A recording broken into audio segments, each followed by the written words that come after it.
I live now? I think I am. Jeez. I don't think this is the best way to start a new stream. But first, I got the CK in a load state because I crashed on it. So that's a good deal.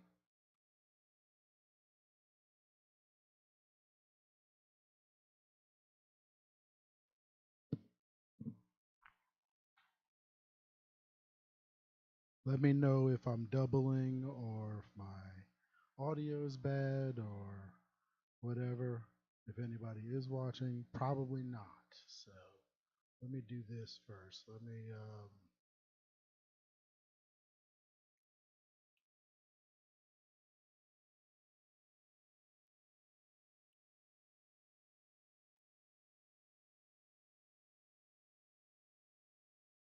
this is so bad. But maybe somebody will tune in sooner or later. I don't know. Is there a way to change the thumbnail for this thing as I'm going? Probably not. I probably should have done that first, but all right, this is great.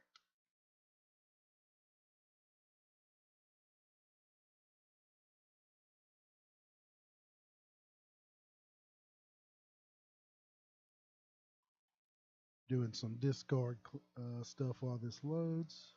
Um,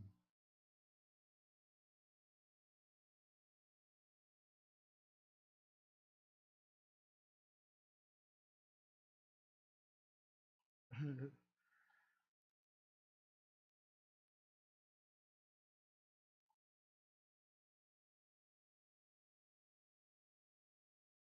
right, so I think I'm all live and ready to go.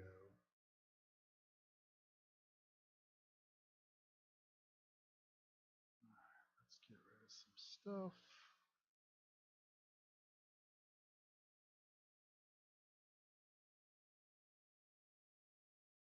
All right. So let's talk about what I'm doing. So for those that are watching, um, Sim Settlements 2, um, Chapter 2 has a bunch of quests in it that take place in Concord.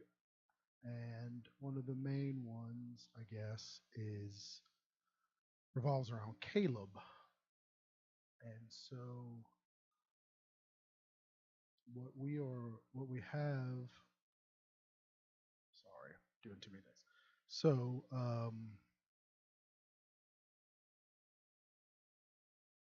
Caleb's quest line leads us into another quest line called the CPD, Concord Police Department, which has a whole bunch of other stuff, but it was never really intended to be the main pathway into that quest. But it sort of seems to be now if you don't engage in a lot of settlement mechanics. And we had a bunch of things that we wanted to come across in that quest line, but in the end, we believe that we just didn't do it as well as we'd hoped. So my goal with this is to update that whole quest line to bring out some of those aspects a little bit more, but also mainly this is a test stream for next Sunday. I mean, not next Sunday.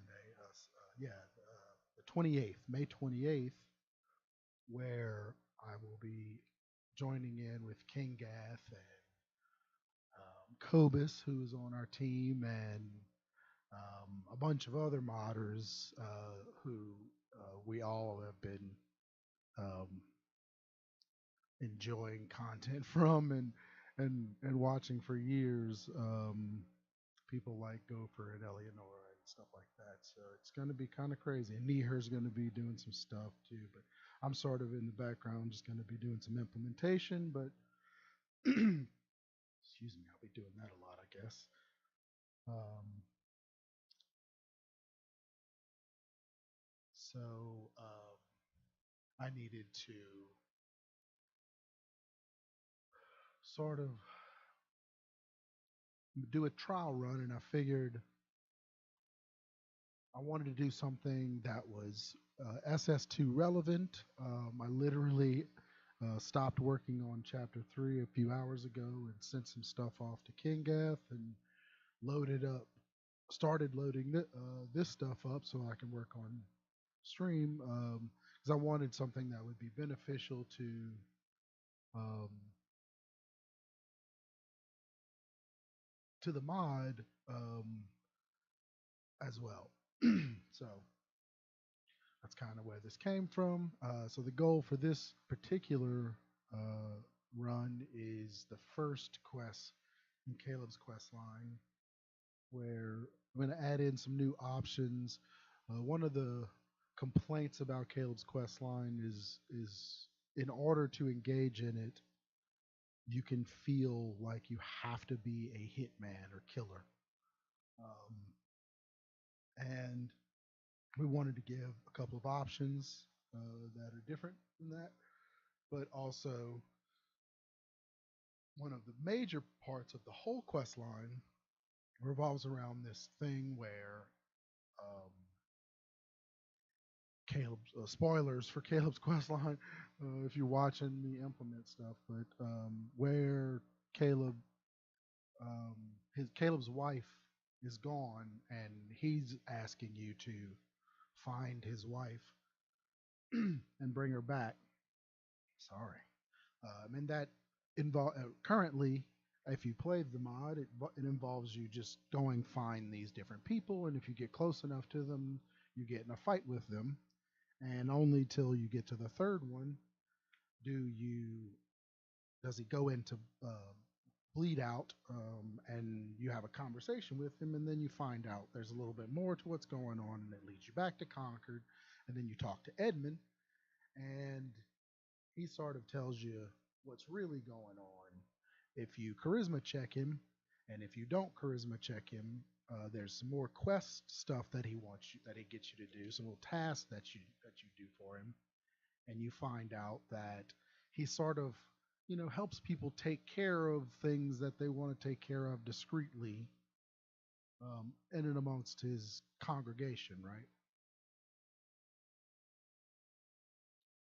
So after doing a few of those things, then he agrees to tell you what's going on, give you a couple more bits of information, and you basically find out that these people that you've been hunting down um, and killing are actually just a part of his little network of information agents and sort of like Underground Railroad type people. But one of the hints and things that we talk about is this whole idea where there's a railroad for the sense, but there's nobody helping like these wary settlers around the Commonwealth who are having trouble. So um, that's sort of the idea behind. So just more of what Edmund's doing. Just the idea that Edmund uses his position as a pastor or preacher or whatever, and a confidant.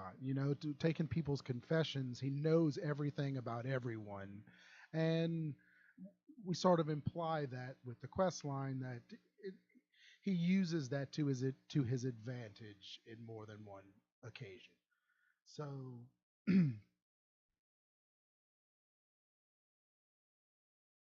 um, what you mean, an ultra wide like screen?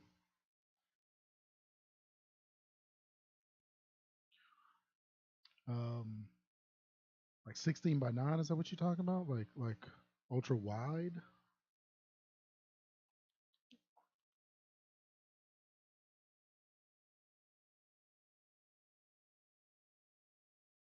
I mean, it's just my laptop. Yeah, I have a second monitor though. Excuse me. That's on the side, which I have other stuff on. 21 by 9, I guess. I don't know. Maybe it is. Why? Some stuff's cut off? Is that what you're telling me? I'm not looking. Let me look at the stream, see what it's showing me.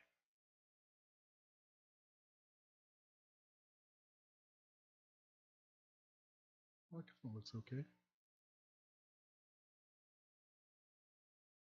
No, I have a second monitor though, Cobus, where I have Obis and stuff on there, and I have, excuse me, a couple of other windows, and when I pop up like um, Safari, whatever, Chrome to see YouTube or whatever, it pops up on the other window and File Explorer, so it doesn't pop up on my main screen on OBS. Anyway, so let me get back. I guess it's just me and you, so I don't know why I'm on a rush. I think it's just me and you. When I popped in, it was just me and you. But so Caleb, and so now what the goal is to hint at some of those. Um, yeah, it's really difficult on the single monitor.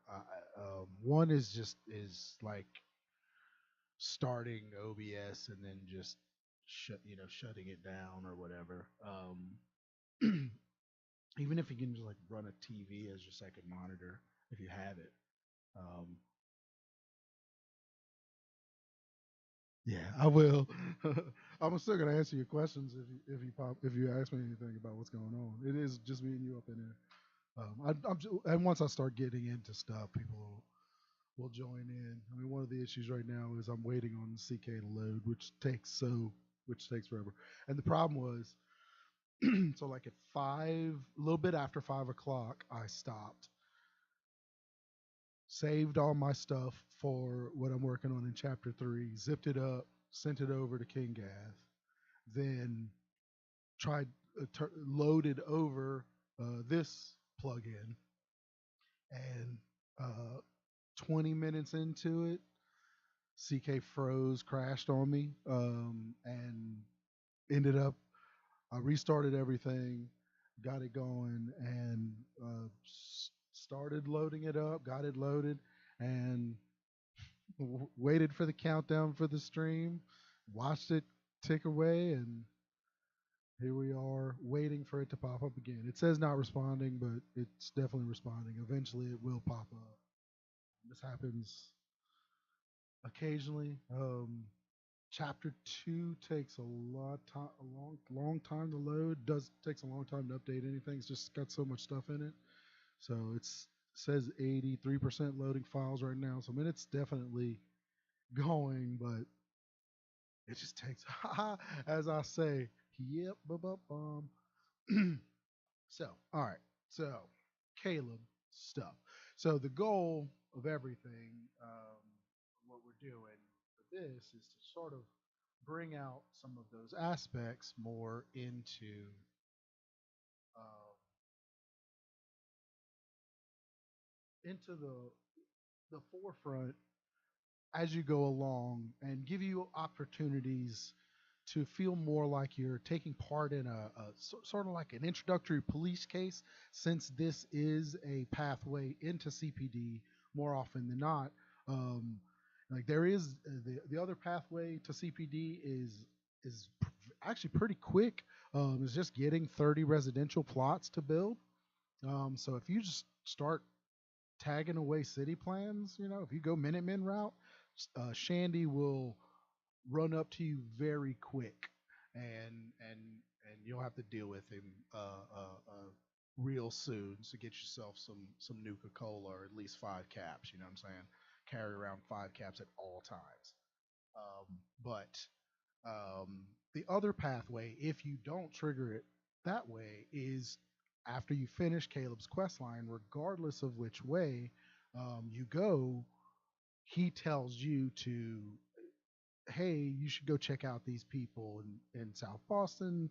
They're the CPD. They could probably use your help. So the implication is that like, Caleb's had you go around and do all this stuff, and like you're really the type of person that It's Fallout 4. You're building settlements. Like you're the type of person who is going to help, more wants to help people out. So when you get to the CPD, it's sort of, there is a different path in CPD where you can be, you take Lena's path, and it's the sort of the revenge path, and it makes you um,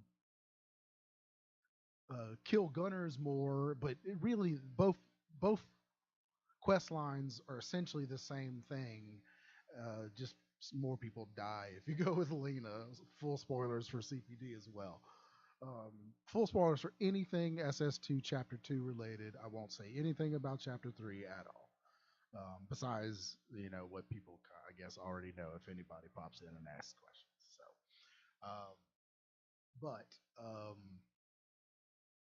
what was it? But anyway, so this whole idea that you do this case for Caleb, this series of people where you track them down, you play detective, and really, again, like the way it's implemented now, you play hitman, and afterwards, Caleb's like, hey, you should go check out these people, the CPD.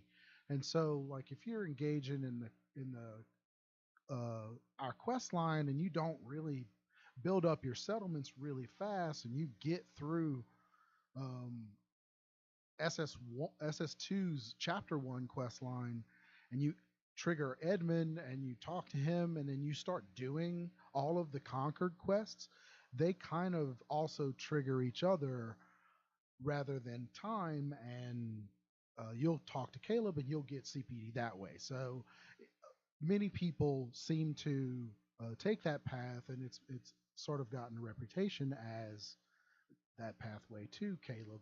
I mean, to CPD. Caleb is the pathway to CPD. So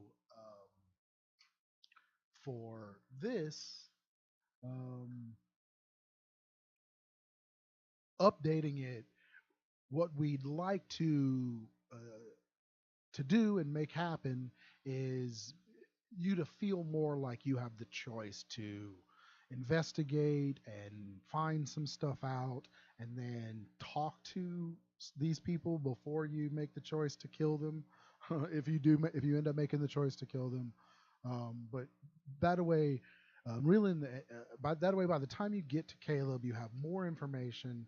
You kind of know a little bit more about what's going on, and your choice can be not only more informed through what you've been given, but one of the updates I want to make is that final dialogue choice to give you a specific, more direction onto what consequence your choice is going to have. Because right now, it tells you all the different things that you can do. You can tell him about his wife, tell him about his wife and Bombface, tell him just about Bombface, but it doesn't really give you a hint about what you.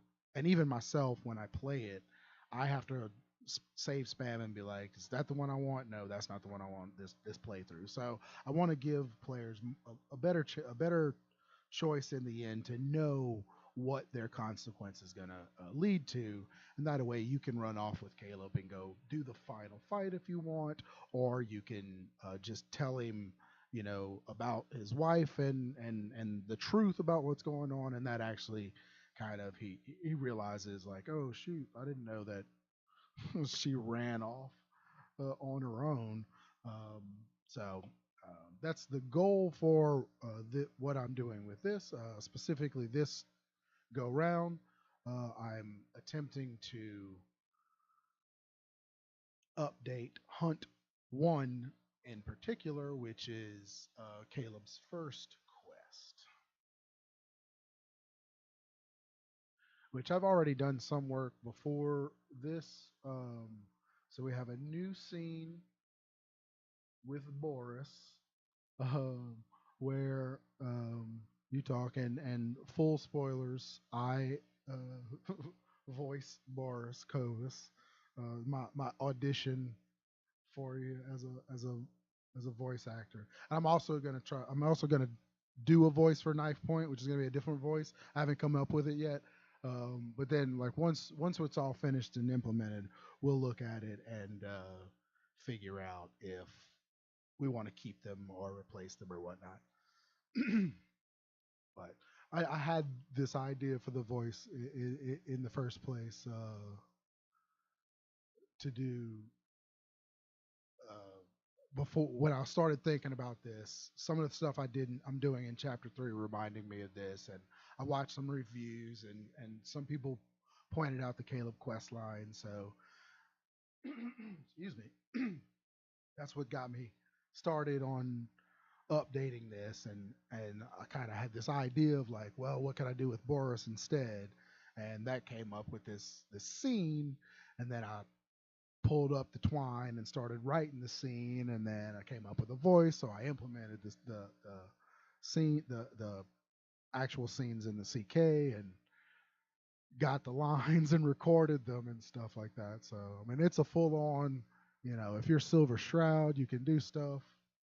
So yeah, he was. I talked to Sir Locke about this. Actually, Caleb's whole quest line is Sir Locke's quest line. So I wanted to make sure that I sent him what I'm doing with this, and one of the big feature creep ideas was to change the ending where instead of just this little fight at this little camp with Bomb Face, I I'm gonna the hope is to create a new interior where you actually go through and fight some random jobbers and take them down before you get to Bomb Face, and then ideally, if we could have gotten I'm trying not to do any changes to what we currently have in the quests, and no only additions. But anyway, the getting Caleb's voice actor back would be a little bit difficult, I think. But what he did already is very, very well done. But the idea would be like once you get to Bombface, you could have a final conversation, and sort of like Bombface reveals the final truth about what's going on, and then you can kind of get a last chance to be like, "Hey, Caleb, don't do this," or you know yeah, it's true. It comes through. It comes through in the writing often, man. There's words that us, you know, better than everyone else Americans have dropped that you all use. Things like waltzed and learnt. We don't use those anymore. I guess our learned, highfalutin people back in the day were like the British people. They say learnt and waltzed. So we just say while every single instance of that, in language, and learnt we never say learned. We say learned. It's just sort of how you learned something. That thing was learned. He was a learned person. I mean, it's just the way, like, it's just one of those things. And so it's crazy that, everyone says, like Algernon says waltzed, Jake says waltzed, all of our things, because it's just something that the writers just don't think about because they're writing in their brain. So it's crazy. But I notice it in just weird things because it's just it stands out to me. Yeah. Learnt is the other one that for us waltzed and learnt for just it has this implication of lower class speech. It's crazy. And it's not even like slang. It's like if you say learnt, then you dropped out of you dropped out of middle school. You know what I'm saying? Like you didn't even make it to high school. You're you ain't learnt if you if you use learnt. Um, but anyway, but I went ahead and did a bunch of prelim stuff. I already put this in. So the goals, I have a sort of a short list of things for what I want to do here in this go round. Essentially, the first thing that I want to look at, let's just pull up. So here's another trick that I have. Not only do I have three object windows over here that I can do different things on. As you see, this one's looking at voice types currently, this one's looking at actors, this one's looking at packages, but this one has quests, and that lives over here on my other monitor with like the cell view window and the layers window, um, which is very helpful. Second monitor, Cobus, for streaming is really helpful. Currently, I have an issue. I haven't tested so far this go round. I don't know if I'm going to be able to test this things that I'm doing, which is good for our charity stream coming up May 28th, 8 p.m. I mean 8 a.m. to 8 p.m. Central Time. I'm gonna plug that. Um, but it's good for that we have Gopher joining us because he's going to be our tester. So anything I do or we do, we can just send over to him and be like, play this for us, make it work, see if it works. I mean, um, but for this, I don't know if the second monitors are very helpful, but so far running the CK and streaming at the same time, I have not been able to also pull up Fallout and run it on this computer. And that's not even how I don't even test on this computer because I have a whole other gaming PC that I just ship, on my network across to over there to test on that and just load up Fallout on there. So it's sort of like I don't mix directories and all that kind of stuff. It's kind of crazy, but um, we'll see how it goes. But yeah, second monitor for streaming is super cool. So sometimes I'll be over here take them. Yeah, just pop it up. The other thing is if you're is doing it on YouTube. If you're setting it up for the first time on your channel, I don't know if you have set up streaming yet for the first time on your channel, but make sure to go and tinker with it like now or this weekend or whatever, and get it set up because you have to like register to stream and like trigger it, and it takes 24 hours to go through that process. So go ahead and do that now so that before Cherry and you better stream. You got your hoodied ass up on the thumbnail, and us lowly streamers didn't.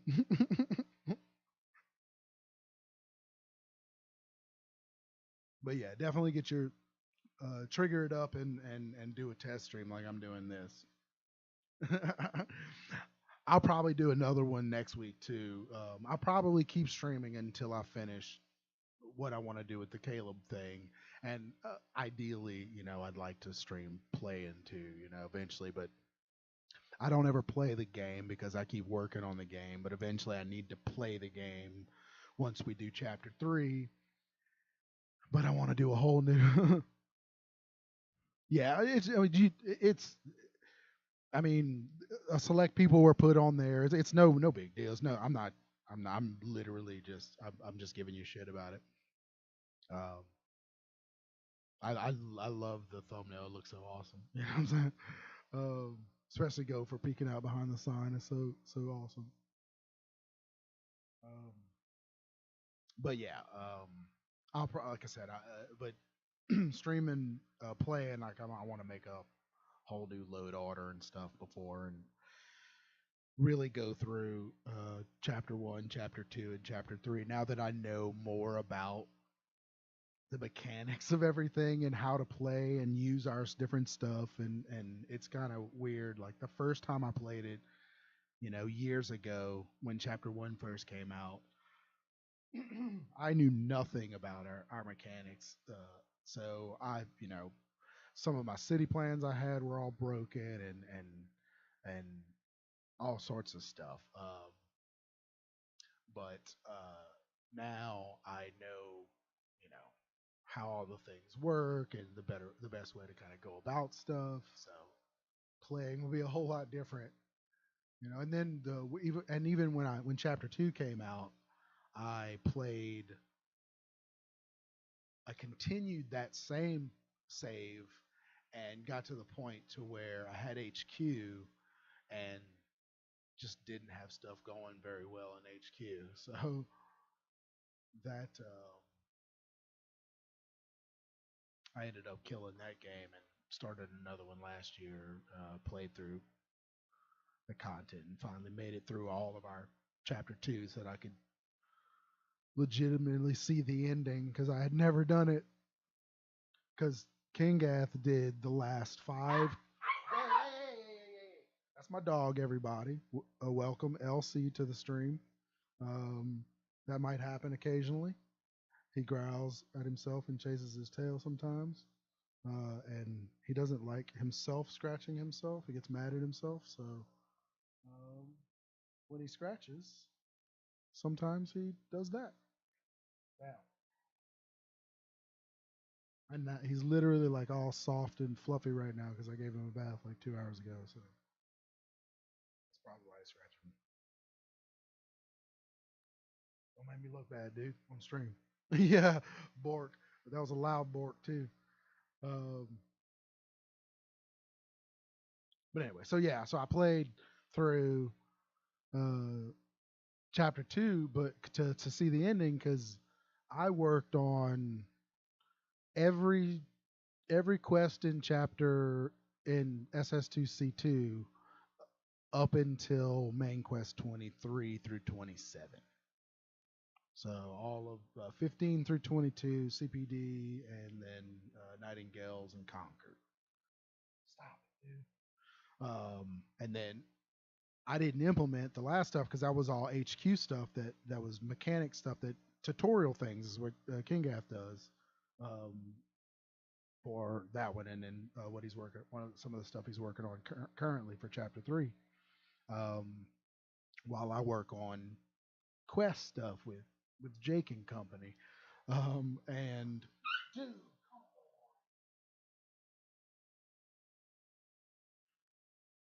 just stop.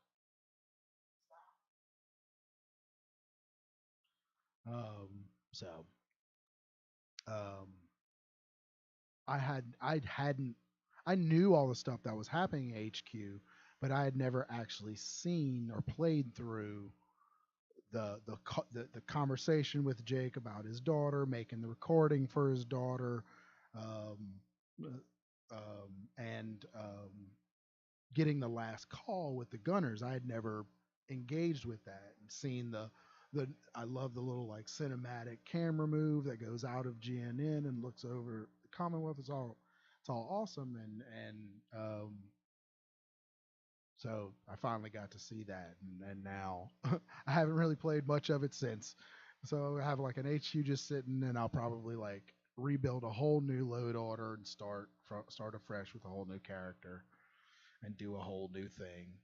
All right. So, dude, you need to chill.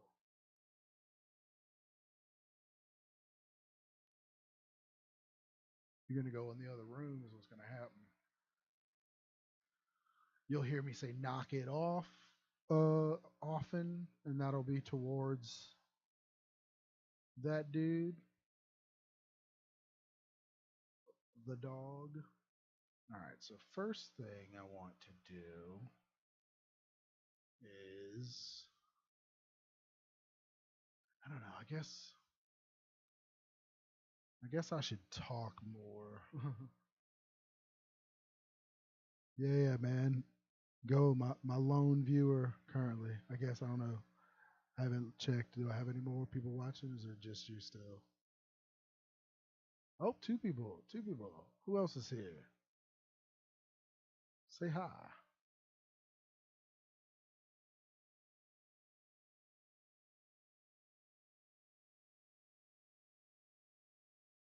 Or is that no, it's me? Because you left?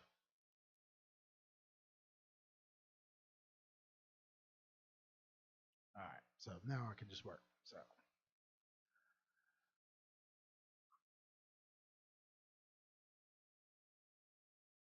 So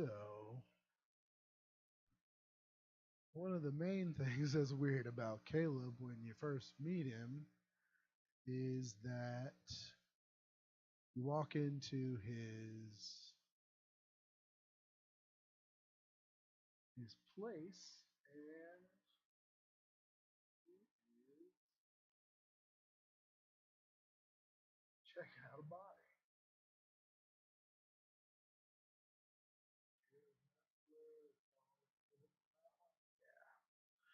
All right.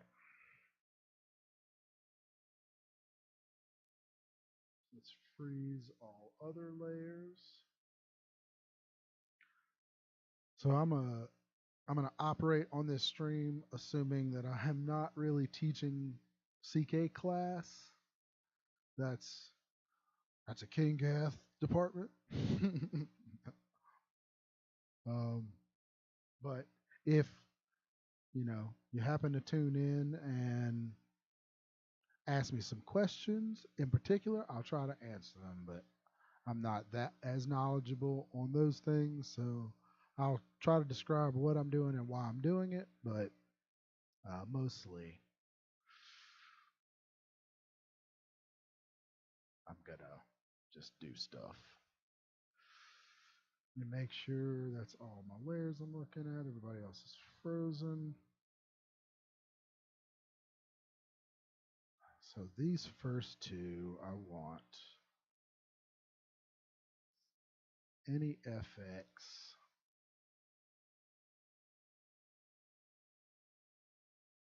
So one good thing you can do if you're having trouble, I will teach a little class. How about that? If you're having trouble selecting things, is you can hide layers, select the things you want,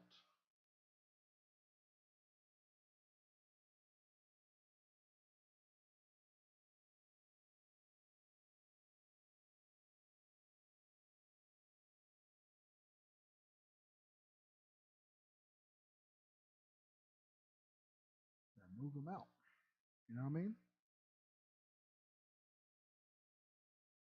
And then once you're done,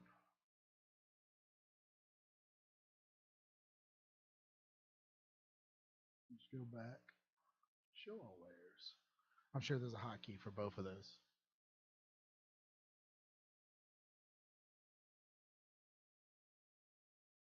But what I wanted to do, first and foremost, sort of create this scenario. So another huge complaint about I'm gonna move this back over here, so you guys are not gonna see some layers action.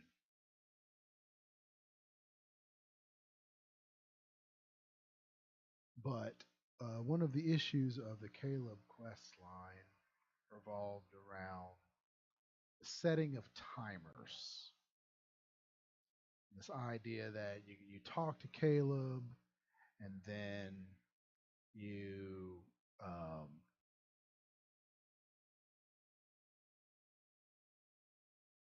he tells you like meet me at my house in a couple of hours, and a couple of hours later you get an objective to go talk to Caleb, and then he's like, hey, go find Bombface or Boris, and then you go find Boris and you get back to him and he's like, hey, this is great, give me some time and I'll let you know where the next target is.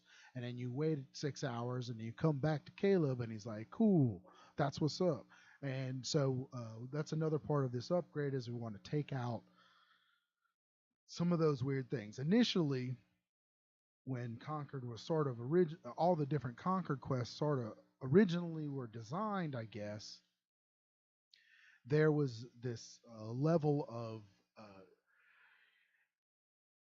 you're going to walk around and see these people here and there, and um,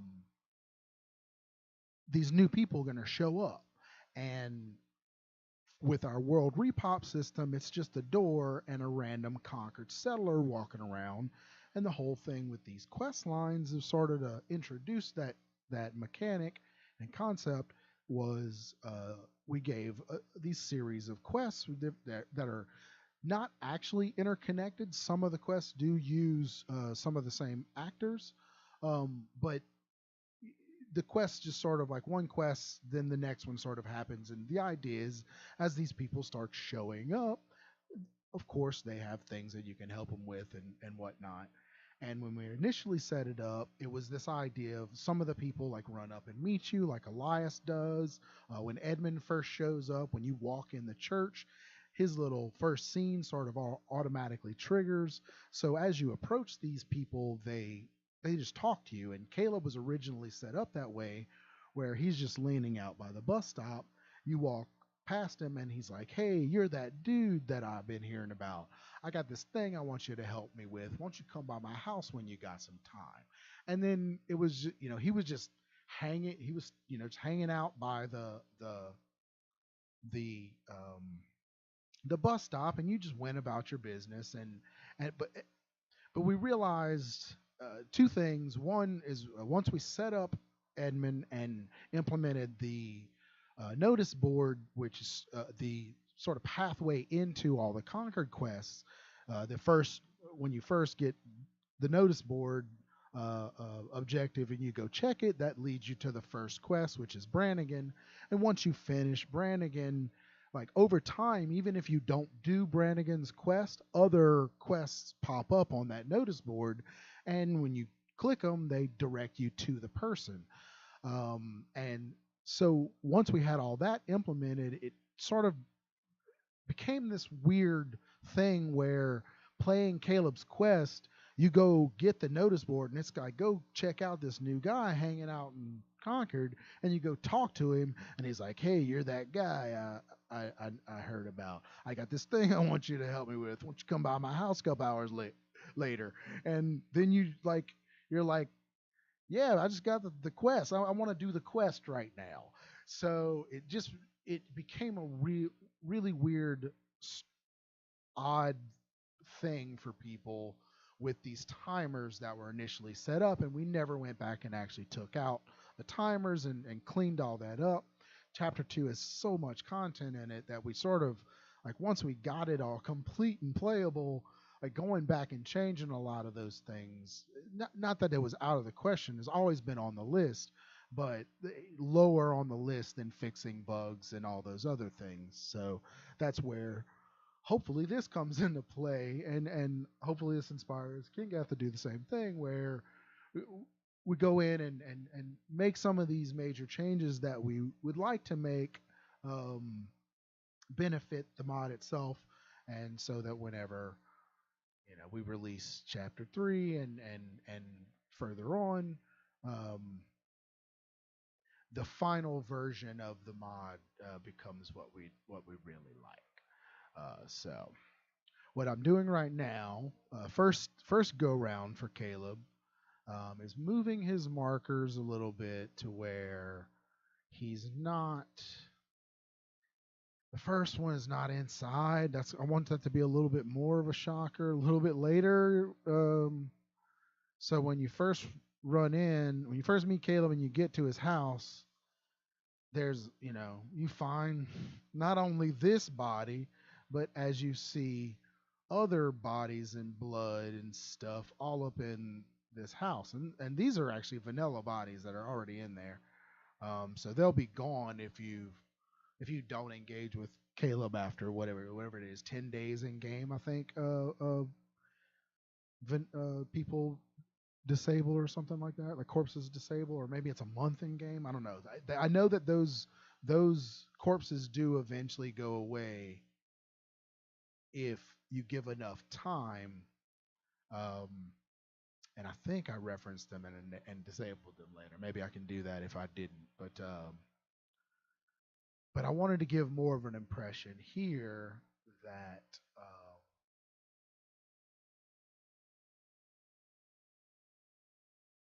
I didn't want it to come across right off the bat that he was,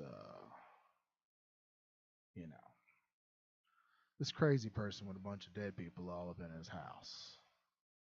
That didn't work the way I wanted it to. So I'm trying to havoc settle this corpse.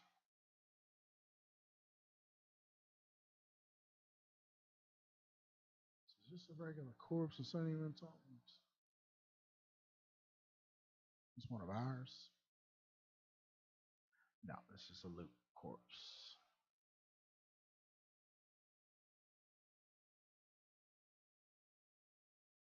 So here's where my thing maybe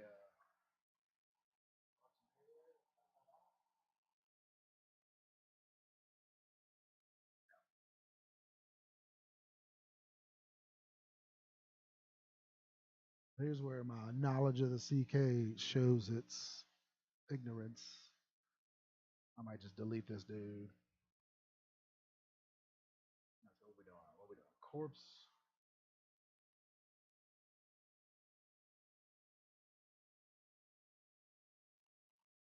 What is he?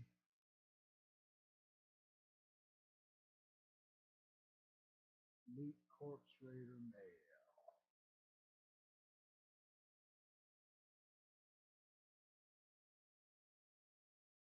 Not little lot.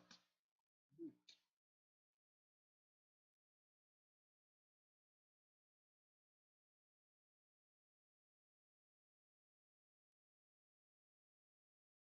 Not rat here, raider. Alright, so we're just gonna delete that guy.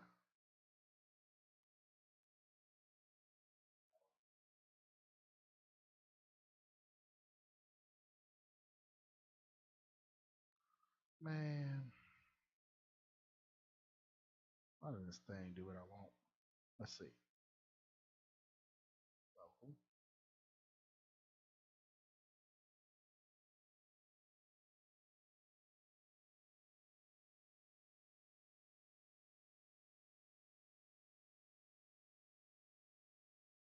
oh yeah, starts dead.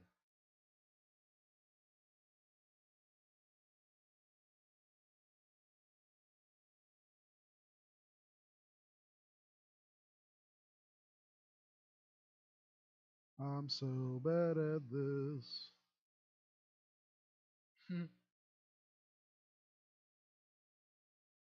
That don't look too bad. So let's go down to here.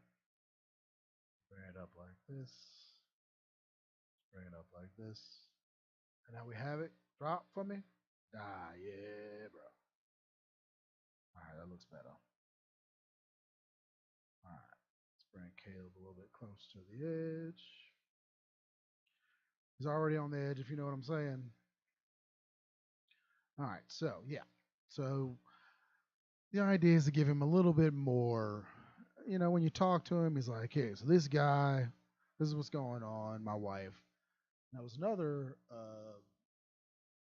confusion that we had going through was when you first talked to Caleb,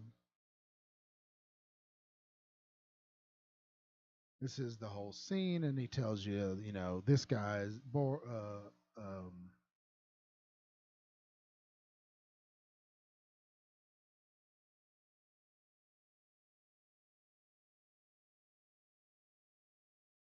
let's see. Oh, sorry, I'm reading. That's terrible. I'm not very good at this stream thing, so hopefully everybody that watches this back doesn't get all mad. I think this is not the first. Let's look at something. Dialogue, Caleb. No.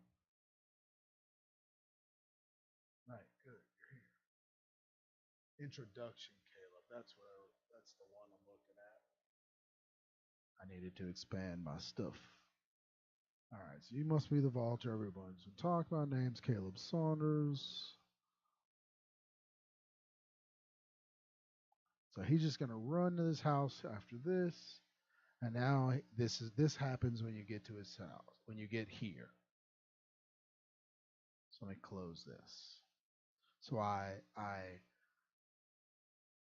put out a bit of misinformation. So this go round, I'm actually going to be messing with introduction Caleb and also Hunt One Caleb.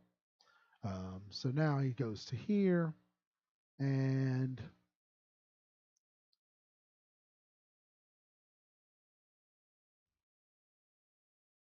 when you get close enough, he tells you this. So he's looking at this body. He's like, "Don't give me that. This is what this guy's got some stuff that I have that I whatever. My wife is gone, and she is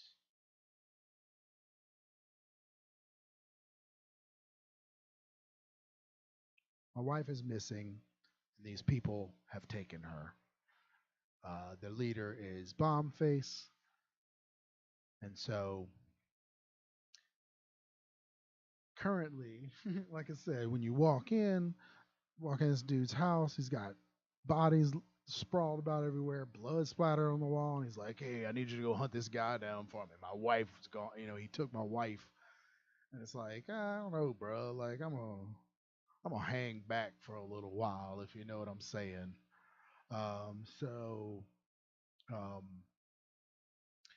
but one of the confusions that we got reports about was these player interactions. Sometimes some Caleb's responses didn't match some of the things that were said, and let me make sure that I implemented the new changes. So essentially, for these player interactions, I added some new stuffs. So that's hunt. I don't think I changed anything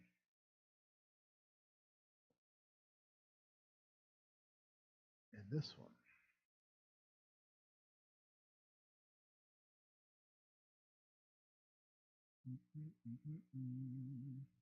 I don't think so. No, I didn't.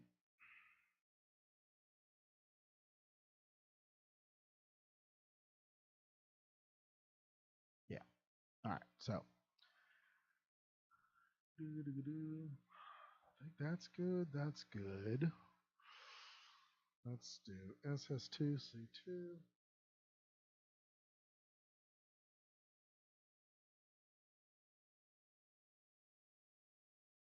Caleb. Let's look at the quests. What's on introduction for Caleb?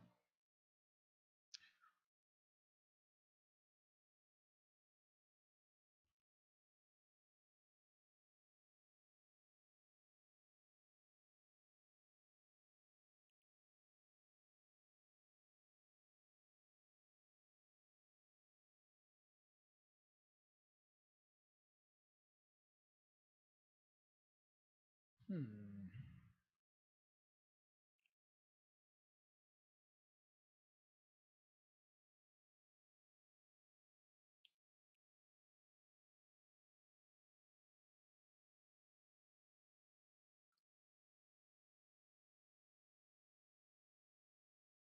Search Corpse 01.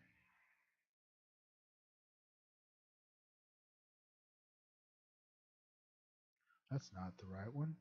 Let's search Bomb Face. All right, so search Corpse 01. Yeah, yeah, yeah.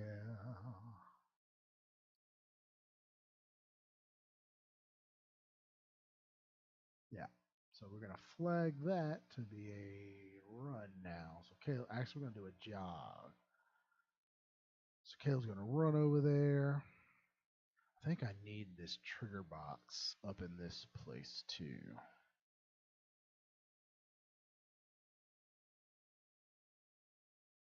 I think everything that's not on this layer, huh? Hide all other layers. Once I get comfortable, y'all gonna realize that I sing a lot, which some people may really enjoy.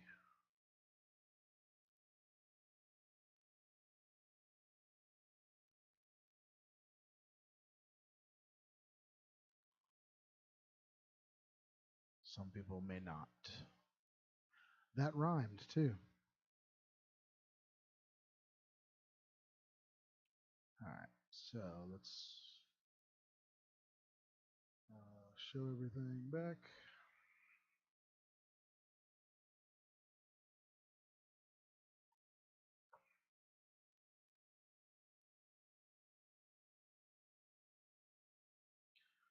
So, our old pal Caleb doesn't come across as completely loony now. Hopefully, on the first meeting, it takes a few meetings for you to discover just how nutbags he actually is.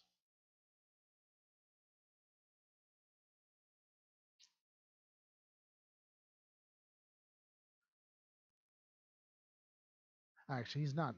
I don't think he's nutbags. You know, I think he's a little aggressive, maybe. Like some people may take from the story that Caleb is a full-on physical abuser. I actually don't ascribe to that theory. I just think he ignored, he's kind of an asshole and he ignored his wife. So, so she left him. You know what I'm saying? Like Commonwealth's hard enough. You know what I'm saying? Like this ain't no place to beat around the bush and waste time.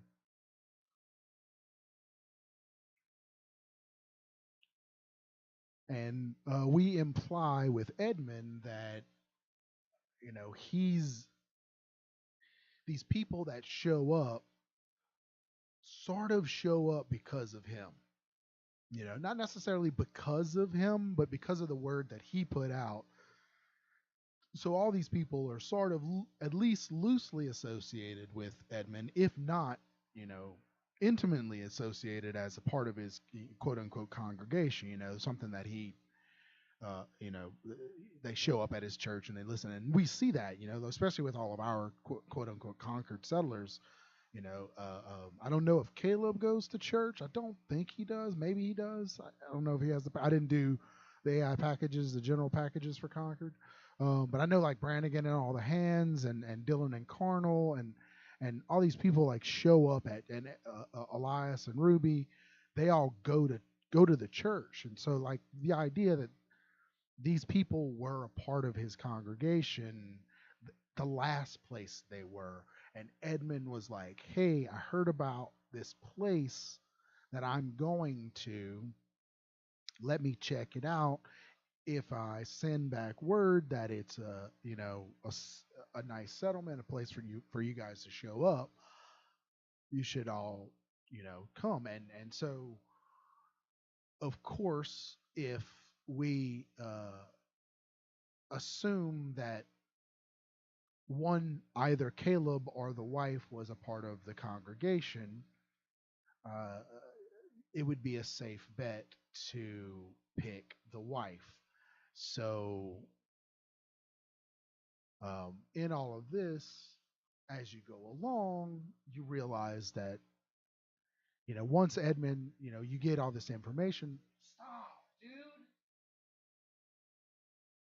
Once you get all this information, that's the other thing. Sorry about the dog segue interruption again. Is when I'm talking, he takes it as a. He's like, "Hey, you're talking. I can talk too, can I?" And he starts growling and going sometimes. So you'll hear me knock it off a couple times. Sometimes I'll also imitate. You know, the great prophet Jay. May he command the clit forever. You know what I'm saying? I think I tagged not for kids on this stream.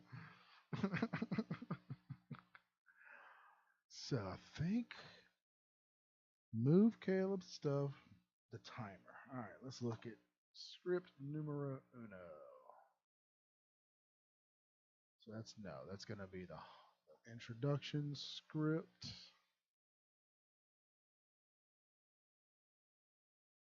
look at what it says. All right, Caleb intro timer.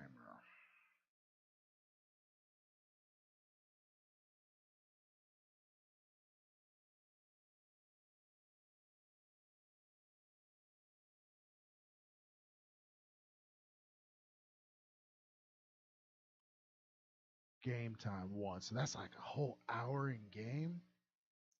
Man, let me just let's see what happens when it hits. Set stage, meet Caleb objective.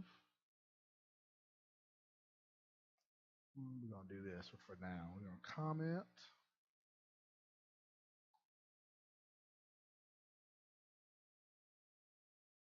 copy, paste. All right, so normally you're not going to want to do this in your script if you're watching this and things like that. You're not going to want to be like, on this stage, set this stage. You sometimes you will. I mean, there's definitely occasions for it where you do all this kind of stuff. Currently, I don't want to like take this timer out and this timer after an hour in game. It's just gonna pop on Caleb. Caleb's gonna run away. So he's like, see you around, and you have the objective to go to Caleb's, whenever, whatever. Um,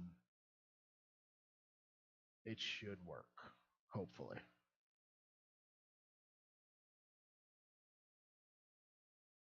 We'll see. All right.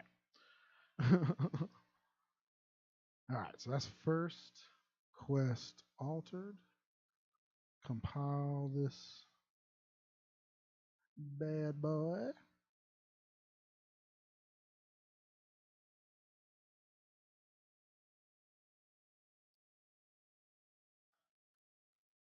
All right, so remove timer. So let's talk about the second major change. So we talked about not feeling like you are a hitman for Caleb. Because if you're playing a good guy, if you're playing a bad guy character, fine, go kill everybody. Straight off the bat, you know, who cares about these people? Let's take them down. But if most people who play Fallout 4, I guess I assume I'm making wild assumptions about Fallout 4 fans, but um, if you're engaging in Sim Settlements 2 stuff, which is settlement stuff, you're doing it to help people. Man, that's literally our whole storyline, I guess. I say I guess, but it is literally our storyline. I don't know if anybody else takes other stuff from our storyline, but um, it's all about helping people. There's parts where you can kind of just be an ass about it, but pretty much, even if you're an ass about it, you still go about helping people, and you set up a HQ of helping people that's run by an asshole.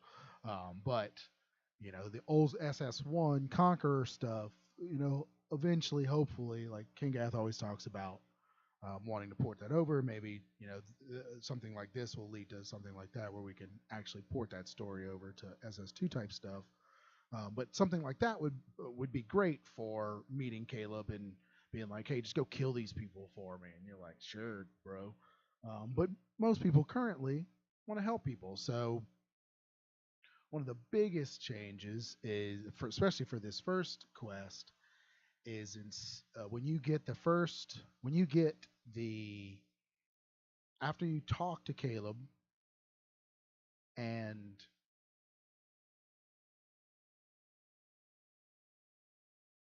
so we still have the first timer, I think.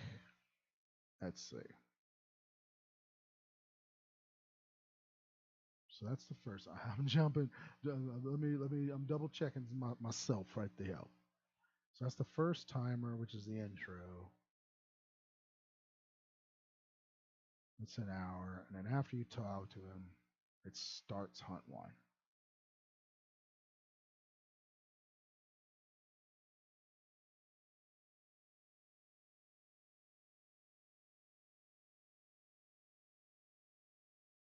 So he says, "Give me a few hours to clean this up, and we'll work out how to track this goon down." So that's 30. So is that what I just took out?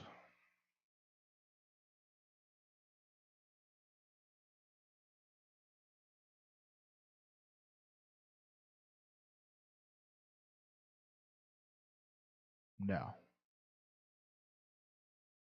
that's the end. So we're gonna just take that time, the first timer wait out, and in this, when hunt one starts, we do have a timer that immediately starts. I think. Yeah. So how many hours? That's 3 hours. So let's pop that down to two, just to you know, for the old chits and gigs. You know what I'm saying? Yeah, that's why I'm Boris bed. Start game time. Objective meet Caleb.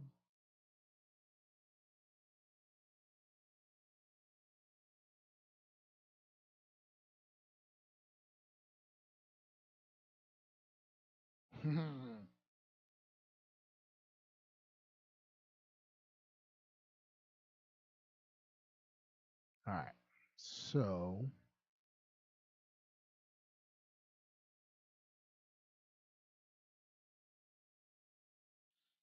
all right. So, I'll say that a lot when I'm thinking too. Um, so we'll leave that little timer.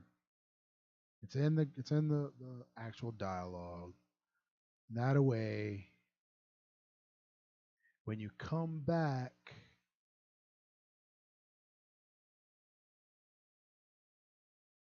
he's inside again. This all right. So this will give us a little weird. It'll still give you a weird feeling of Caleb. But anyway, this at least it'll be a little bit better, I think. Um, but after you talk to Caleb, instead of just going kill Boris, instead we're introducing a location where you are going to instead go and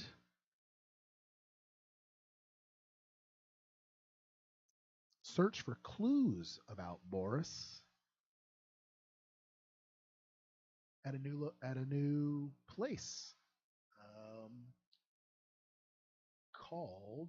What do I have in here? Nope. See if I remember what I called it. SS2 Yeah, Boris Boxing Gym. Boris's Boxing Gym, which is in a place in Lexington, which is a duplicate cell. I was going to talk about duplicate cells if I got a bunch of people in here. Let's see. I always got to check this. Um, Anybody watching, man? It says two people watching.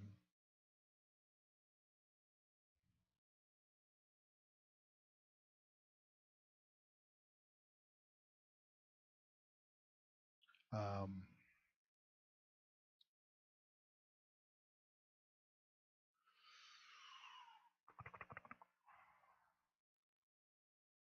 but I'm going to do a little redecorating of this little place, rearranging of some things to make it feel different than the vanilla boxing gym that exists. And when you get in here, there's going to be like a terminal. It's going to give you some info, a note. Hey, what's up, Sensor? Uh, um, and give you a hint of what's going on, but not a full, reveal just yet. That these people are kind of the good guys and not so much murderous kidnappers that Caleb makes him out to be.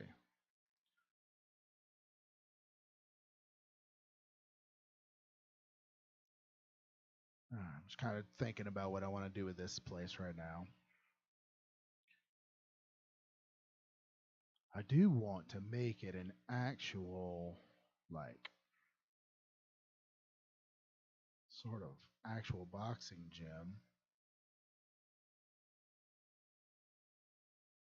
or imply that it is, right? So when you get here, no one's gonna be in here. Yeah, so I know I want. Oh, it's frozen. Unfreeze it. So, cool thing about a duplicate layer is I can do whatever I want with it. And start deleting stuff at random.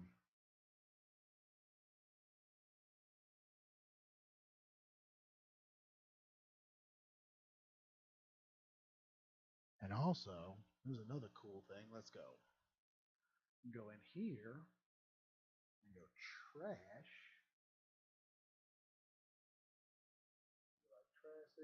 Trash, trash edge 01 through all of them. Delete.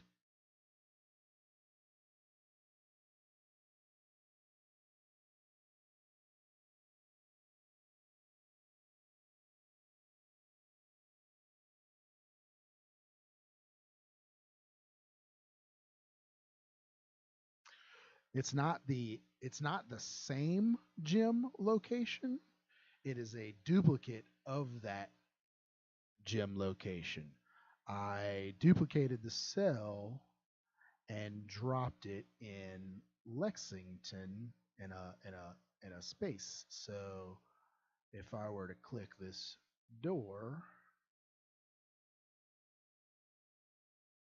and go teleport and go, what's it, view link door,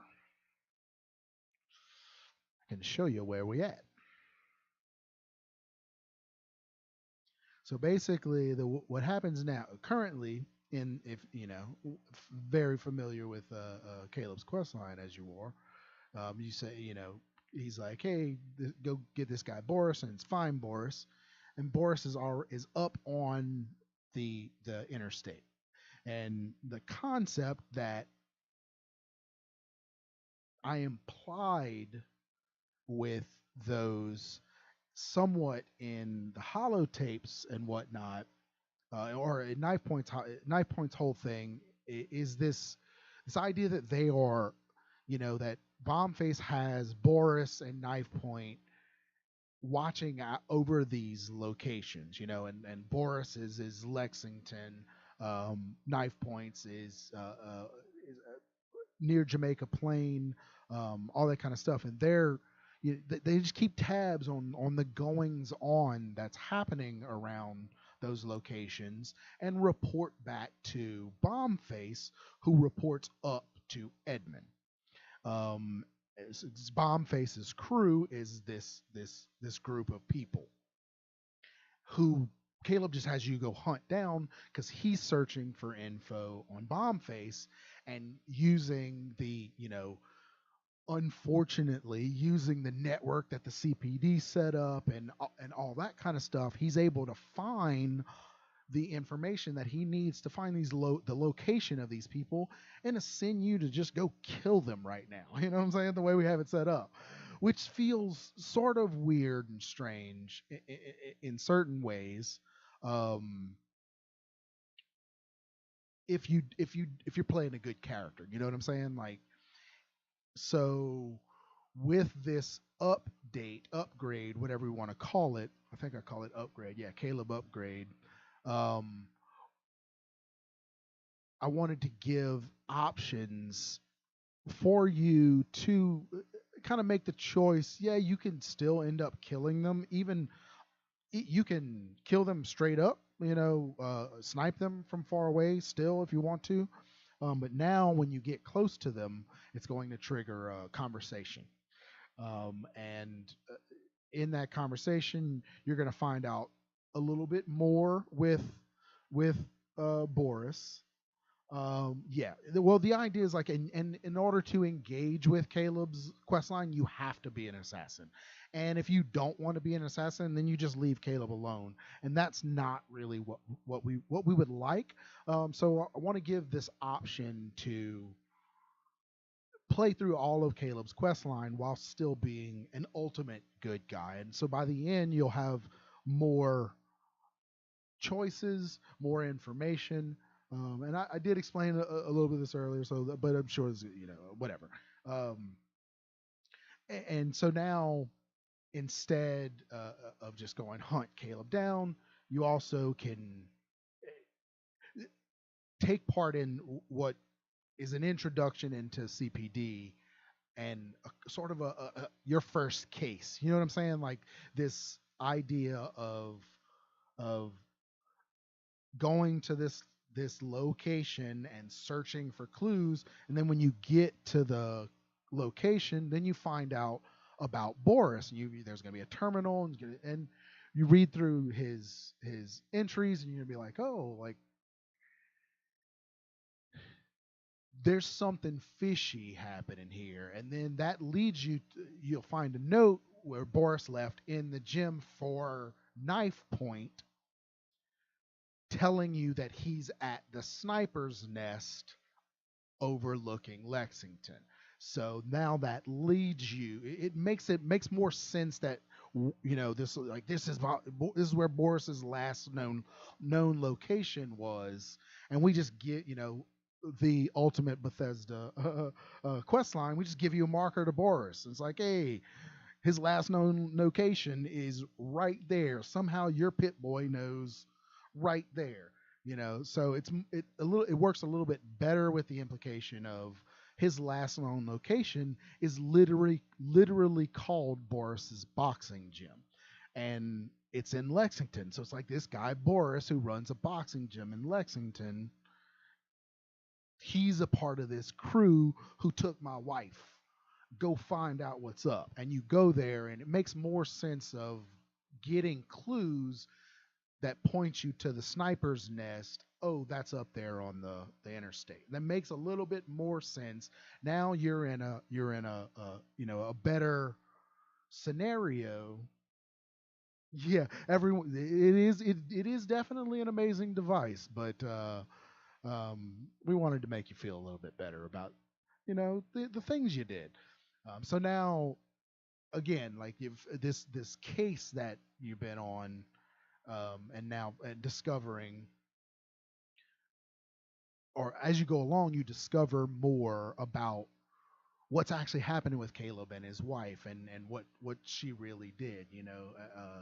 And so by the time you tell Caleb what you want to do, and so now, like, Boris has a conversation where you get a little bit more. Knife Point, I'm gonna have another scene where another um, repeated thing earlier that I said, is I do the voice for Boris currently, and I'm gonna do a voice for Knife Point as well. And um, once they're in and everything's good, um, the team will all look at it and make a choice, and I'm sure it'll run through the testing phase as well, so everybody can be like, yeah, that voice is good, but the other one's not so good, or they both suck, or whatever. I'll give you a sample. I'll let you hear it. Let's see if I can do this. I'm not too good at streaming, so let's see if I can actually pull this up. So first, let's pull up. Let's see, waves. You get the special treat. Is it still just you?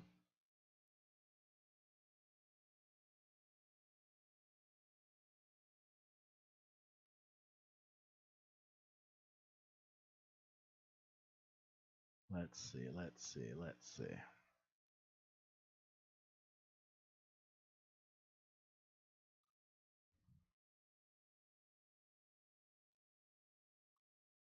This is a good one. Pause. Maybe. Says one. Yeah, I think it's just you. I don't have it up. I pull it up to check it, but um, I find that um, closing as many things as I can while I'm streaming is the better option for me. Oh, three people popped in. Some people might be in from the. So whoever's in here, you're about to get hopefully get a sample of my voice as Boris. Let's see if this works. Let me know if it works. I'm gonna pause. I'm gonna mute my mic so we don't get double feedbacks, and then I'm gonna pop my desktop audio on. Let's see if I can do this. Stream test number one.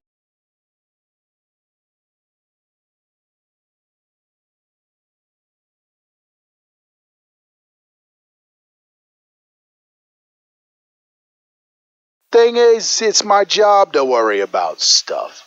It's why I get paid the big bucks. Capish? Thing is, it's my job to worry about stuff. It's why I get paid the big. Geez, I'm so bad. Did that work at all? It it was probably so loud. I'm gonna replay it. Let's try one more time. This is stream test number 2, a better test.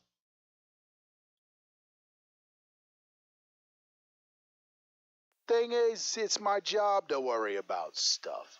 It's why I get paid the big bucks. Capish?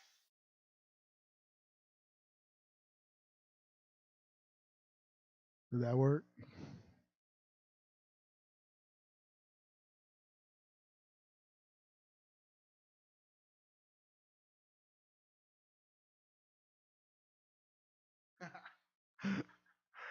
Oh, what'd you think?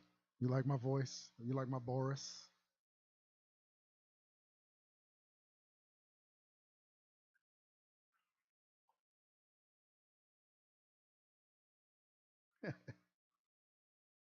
That's actually the second voice I do in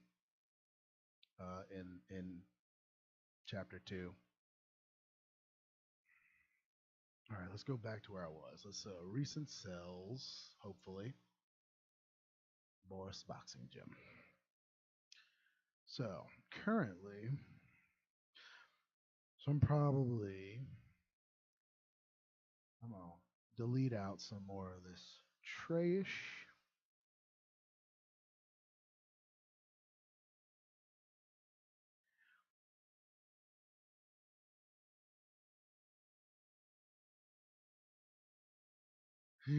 Well, I say it very wrongly there. The whole point is that he says it not right. You know, I even wrote it incorrectly in the subtitles to match his incorrect pronunciation. Capiche? It's how it should be, I guess. And I just said capish. Because I have a very slight Boston accent in Boris's.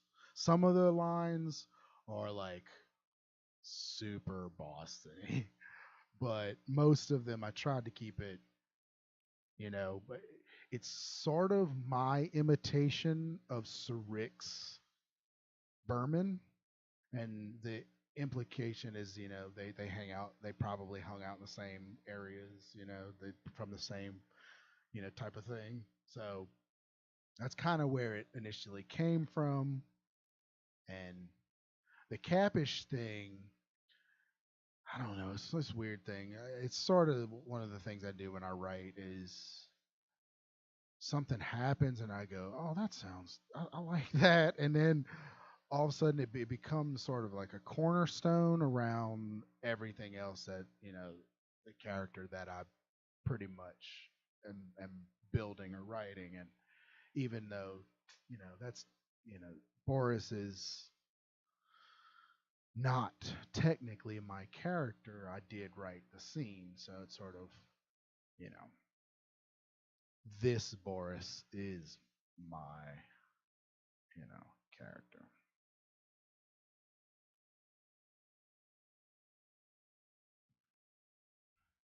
So the capish became this thing that I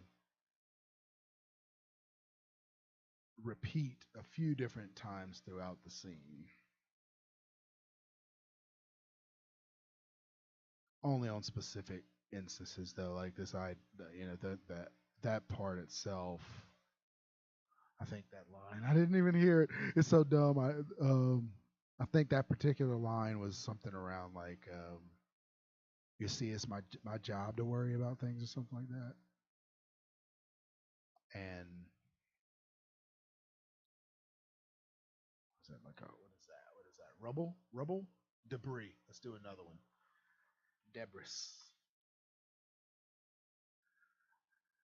Once I get comfortable, I said this already on earlier on the stream. I will start singing, and I will mispronounce words on purpose. And one of them is debris, and I say debris.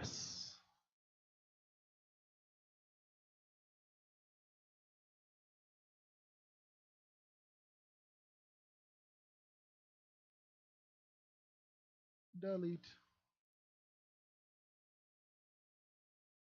We're gonna make Boris's boxing gym look tight.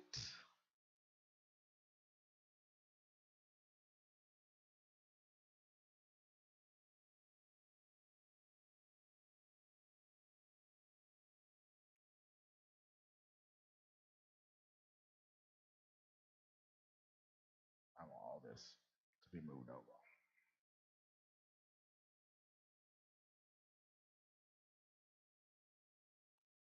Nope. Then grab you, bro.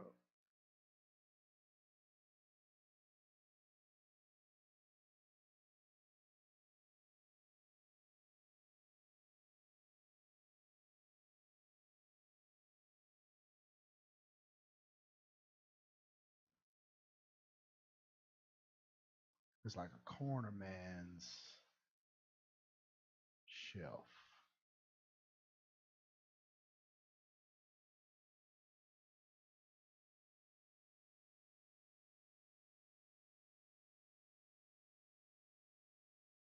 What am I selecting? Is that like an effect?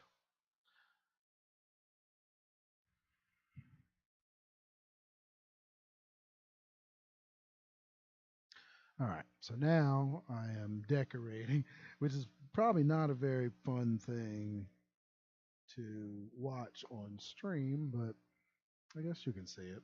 You can see the things that I'm doing. One of the things I just did was I selected all of the debris,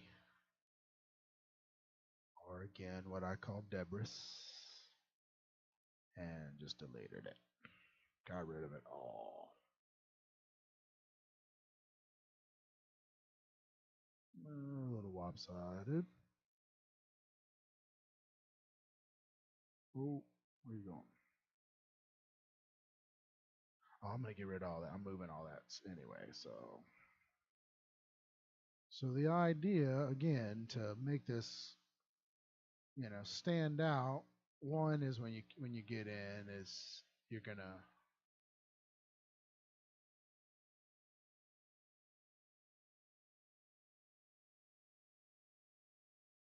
see it all cleaned up and nice. The other thing is I'm gonna take this whole little office area. I'm gonna move it over here to this corner instead. Like this is Boris's little, make a little living space for him over here in that little corner.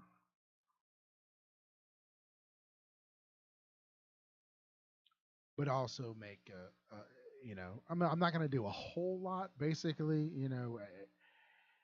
the goal when I do CK stuff, implementation stuff, and this goes for all of Chapter 2 stuff, Chapter 3 stuff, um, is I try to make what we call, minimum viable product. The idea is if something terrible happened and we were only able to have the things that I put in the quest on a release, then it's okay. Not that it not it's not ideal, but it's playable. It's passable, for what's going on. But any like new completely bare um, cells that are created, those look really bad. But something like this, where it's just a duplicate cell, I can go in and do some stuff to it and make it, look pretty cool. Play around with it. What's that? What's that say? What's that? That's a clutter. All right, so let's do another. So we're gonna do a. So here's something.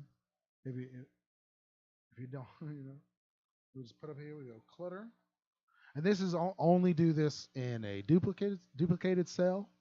Don't do this in any, vanilla cells. Um, the truth, the vanilla interaction is don't touch it. Don't touch it. Don't do anything with it. Don't play with it. Don't move it.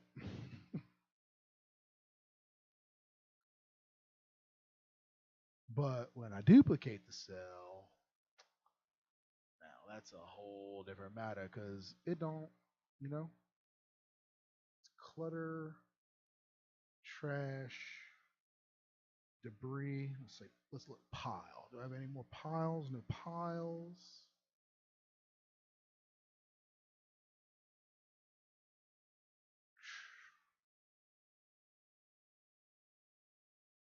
Yeah. Don't touch it. Don't move it.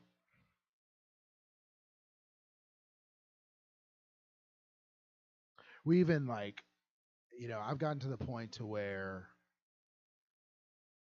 I sort of like I will rely on vanilla statics even less and less because we have all of our own, KSIM statics for a whole lot of stuff that KG made just because they're needed in plots and they're needed in, all that kind of stuff, workshop framework and all those types of things. So when I'm dropping stuff into world spaces, I would prefer to use um, our stuff because we have full control over it rather than some vanilla object that some other modder might change. And now, it breaks our shit because our stuff. No, I can say shit. Like I said, I flagged this as not for kids. um, our stuff gets broken when somebody, if we're relying on any record that's a vanilla record and someone else has edited it.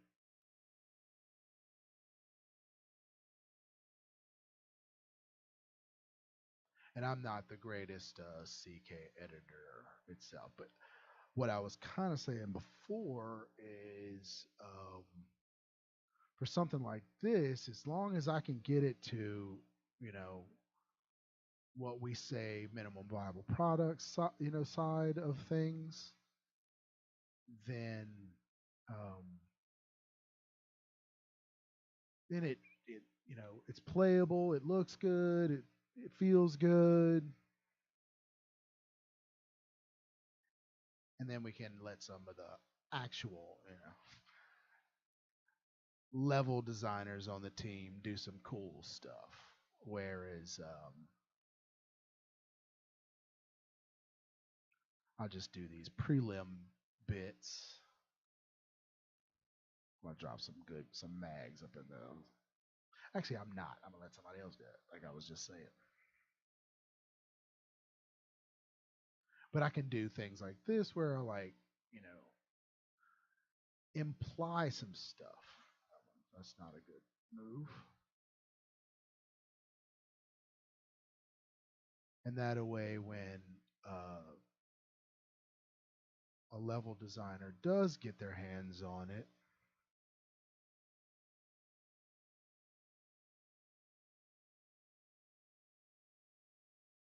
and I can kind of explain like, oh yeah, what I intended was this, and this is what this is supposed to be.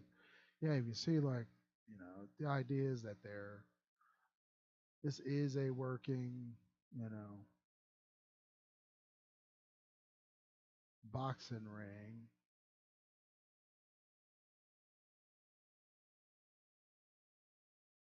or boxing gym. And so, that can kind of guide them when they start doing heavy stuff, actual decoration, set deck, what I call it.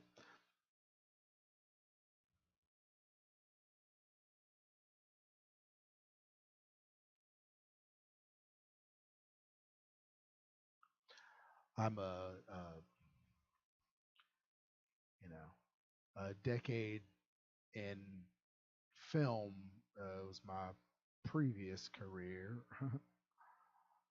before I ventured over into amateur game dev.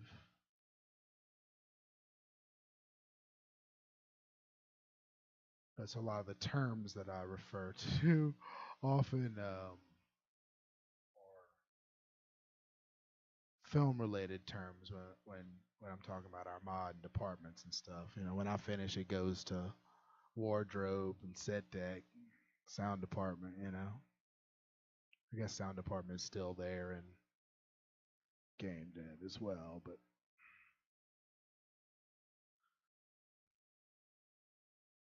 props. We got some props.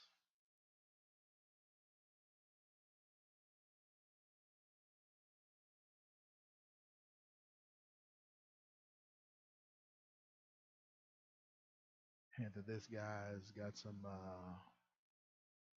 tricks up his sleeve, or the last fight manager did.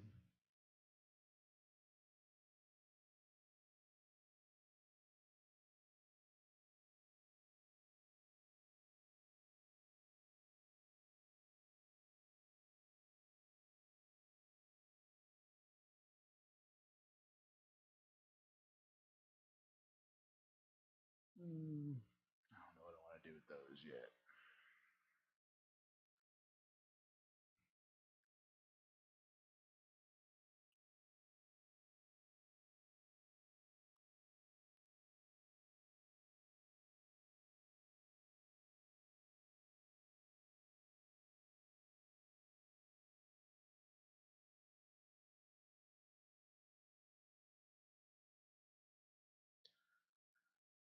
And again, I'm not sure exactly how long I'm going to run this.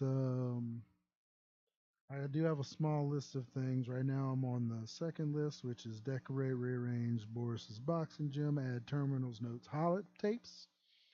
Part three is add new objectives, which I think is actually the one new objective, which is to search this place. Change Boris's record, make him not instantly be an enemy to you. Set up on hit, which I think actually is already in there, which is to make sure that as you're approaching Boris, if you decide to just shoot him, then that triggers the fight. Set up a trigger for the scene when you get close enough. Make sure all the player lines that I have changed are changed. And then there's a couple of instances in Caleb's dialogue where two options say the same line and it's sort of a loop. So you can say something and he says a line and then it loops back to the conversation and you say a different thing and he says the same line again. And I don't like when that happens personally, like when I'm playing. So and it's been one of the bug complaint reports, I guess we want to call it, things that people have complained about this particular quest line is that some of the stuff that Caleb says sound weird. So eventually, I think I'm gonna move all of this gym stuff over here on this side.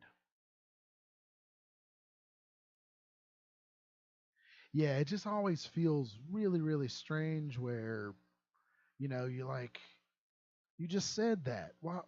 Like you think I wasn't listening to you or whatever. It just always feels weird, that if the, yeah, I guess the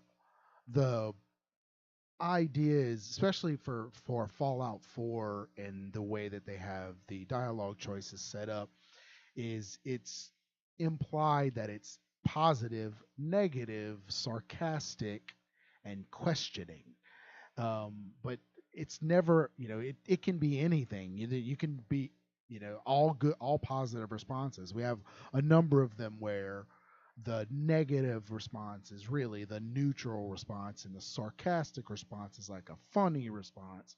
And normally we only use the questioning line to loop around into questionings. They either lead to a whole another dialogue tree where it's a questioning dialogue tree which leads back to the main one.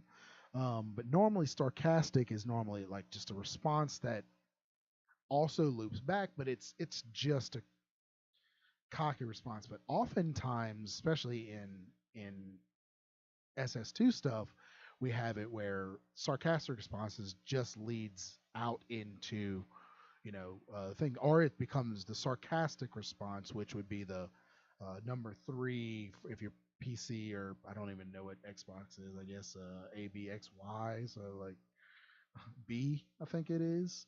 Um, it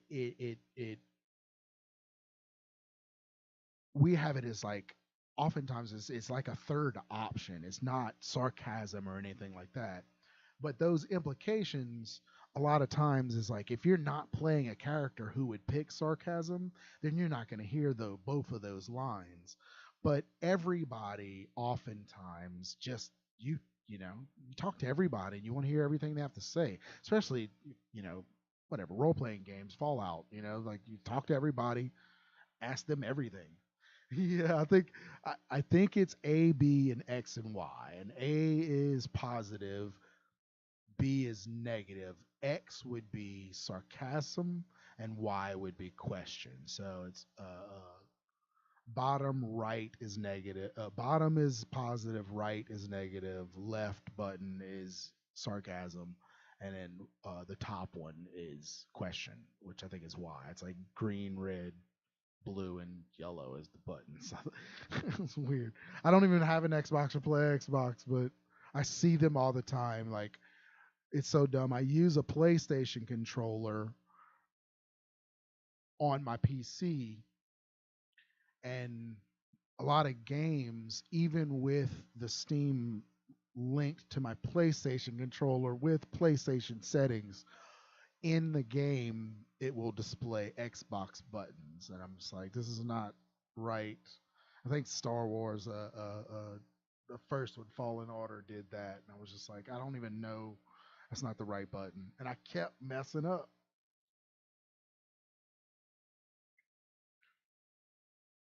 Yeah, I don't use a controller for these type of games. I have to play mouse and keyboard. Look with the mouse, move with WSD, and I have all my favorites all on the keypad. The above me, and then especially for like, I have I use a lot of mods. Whatever, like 600 something mods I think I got installed, and I use like different buttons do different things. So I don't know if I could satisfactorily switch to a controller and do all the things that I want to do. I just don't know if I could. Let's see what I want to do. So let me go. I think for now, since I know what I want to do with this, I'll kind of leave that for a bit. And for now, just make a new terminal.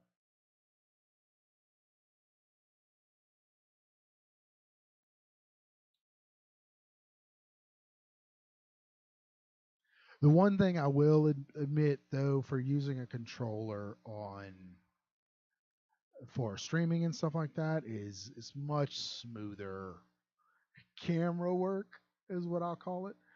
Looking around with a the control stick on a controller makes your camera look a lot better. Whereas if I ever do a let's play, you will notice just how jerky I am with looking around very quickly, which I'm sure everyone does on their own. But I try to, if I'm gonna stream, I'm gonna try to be mindful of what's going on. What am I doing right now?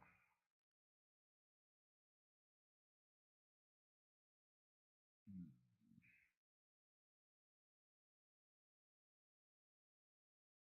Hmm. Caleb Quest knife point terminal. Is that what I was gonna do? I was gonna duplicate this. No, I don't think so.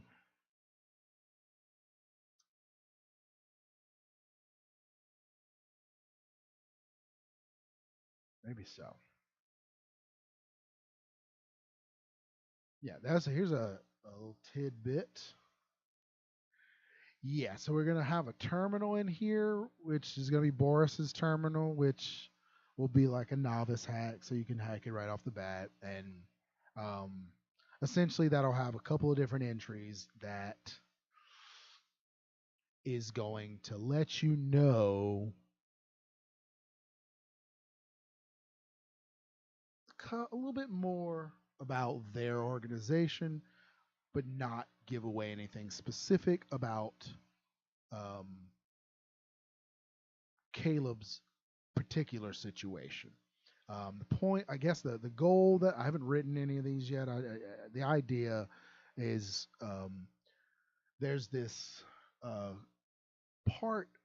Um, let's go, Boris Terminal. There's this part in here, Knife Points Terminal, where which is actually on his um, what you call it his holotape, where Knife Point, when you kill him, you get a holotape, and on that holotape is this information that you're looking at right now. And the first one's from the top, and it's like that, it's one of the, sort of the first attempt at injecting a little bit of this behind the scenes story that this quest line was supposed to entail. Um, it gives you a little, and so you get, you read this and you find out um, Knife Point's kind of doing some things on his own. The idea is that was like, hey, there's somebody that's upset with your current actions, and that person we refer to as he, and we capitalize it. And it's all things like, hey, and pretty much straight up,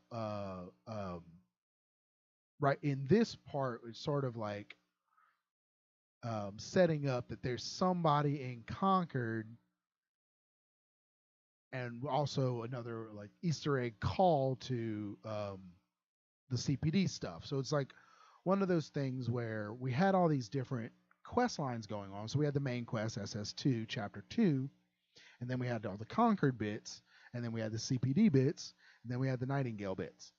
And the Nightingale stuff was pretty much integrally related to the main quest. It's part of the main quest now because you have to go get Cassandra, so you got to do Nightingale stuff. But the other stuff, all of the Nightingales, main quest, Conquered, and CPD were all written and sort of developed separately by different writers, and all the separate Conquered quests were developed by separate writers. And then as I was putting them together, there were this, little things that I tried to put in, which were calls to all the other content, because when you're writing them, you don't, you're not really working hand in hand when you're doing this much content. You're sort of like just filling out a bunch of different content that all sort of gets put together. So the attempt in things like this was to make those little connections, the hey, this guy's in Concord and there's these cops. And this was the first sort of hint that Caleb leads to CPD type of thing. And then also a sort of hint here, you know, the idea of Grizzly, that so each little step of the way leads one more. So who's this guy Grizzly? Lets Caleb kind of hack into this holotape, hack into the network again, and sort of find out some info about Grizzly.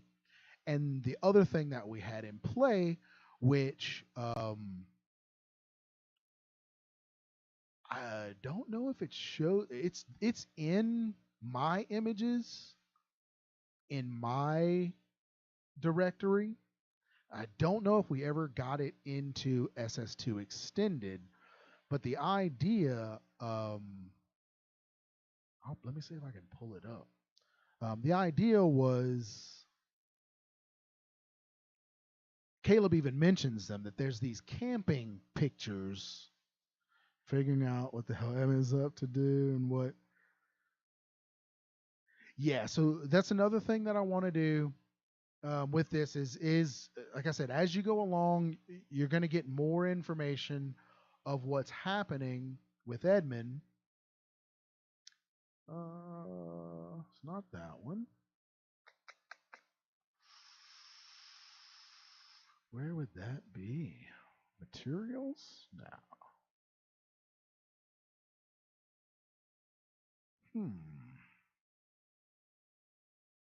Wonder why I can't see it. Textures? Images? That's it. Bam. So let's see if I can open this. So yeah, so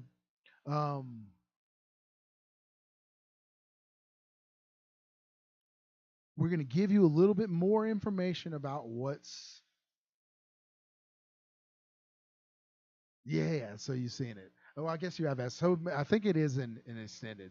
So we have this picture that actually displays on the Pip-Boy, which is the hunting pictures. And Caleb even mentions it whenever when you bring this thing, it's like, oh, there's some pictures on it. So I don't think it's in the base mod. Okay. Yeah, here it is. Yeah, so this is what it looks like in true color, and then I had Sir Locke, who's the writer of this that you don't get to see. It's just, yeah, okay, so yeah, so the idea eventually, it's just something that probably was on the list and got overlooked, was that this was supposed to go into SS2 extended. As you can see here, it's linked to the yeah. So this is what the images are. So you can look at them. Let's see if I can make it even bigger. Oh, GIMP. Is this right? Am I doing right, GIMP? That's not the right one. This is the right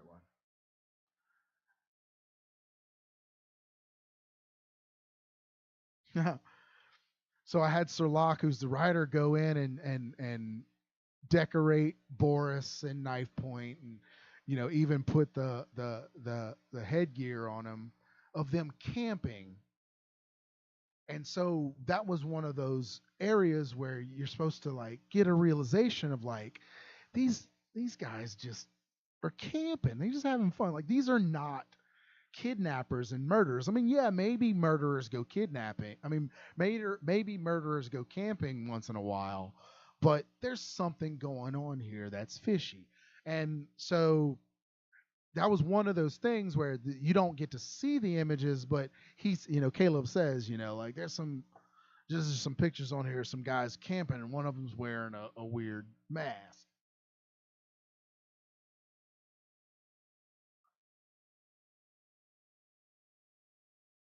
So now one of the changes that I'm intending to make for this, again, is after you get to Knife Point, similar to what happens with Grizzly. I think I'm going to put in, and so for Boris, the change is, instead of, when you get close to him, instead of him just going instant aggro, he will start a conversation with you. For Knife Point, if you fight him and kill him, he's going to go in the bleed out like Grizzly does. And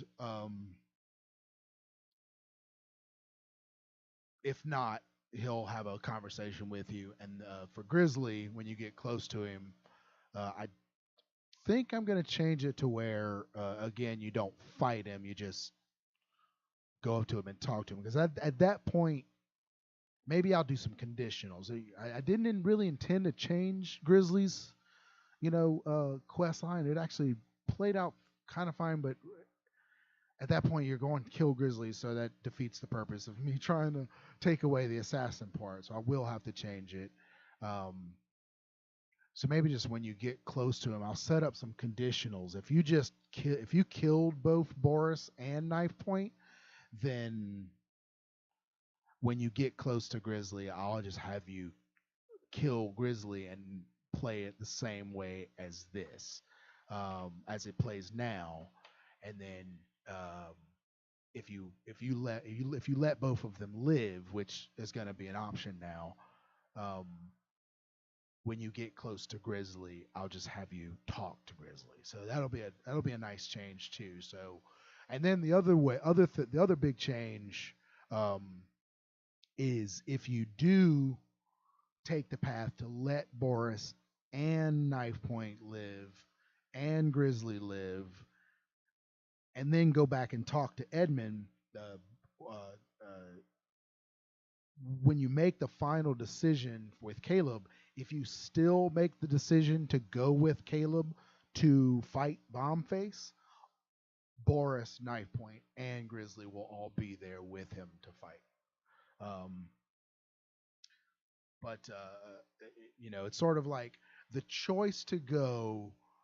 I want to make that the other thing I'm going to do with Edmund is currently, once you talk to Grizzly, he sends you to Concord, and there's the whole Father I have sinned quest that we have. Um, I guess I can leave this like that. Let me save this, create a new form. Um, he sends you to Concord to talk to Edmund, and now you know that it's Edmund, this person, this pastor that you met and talked to, and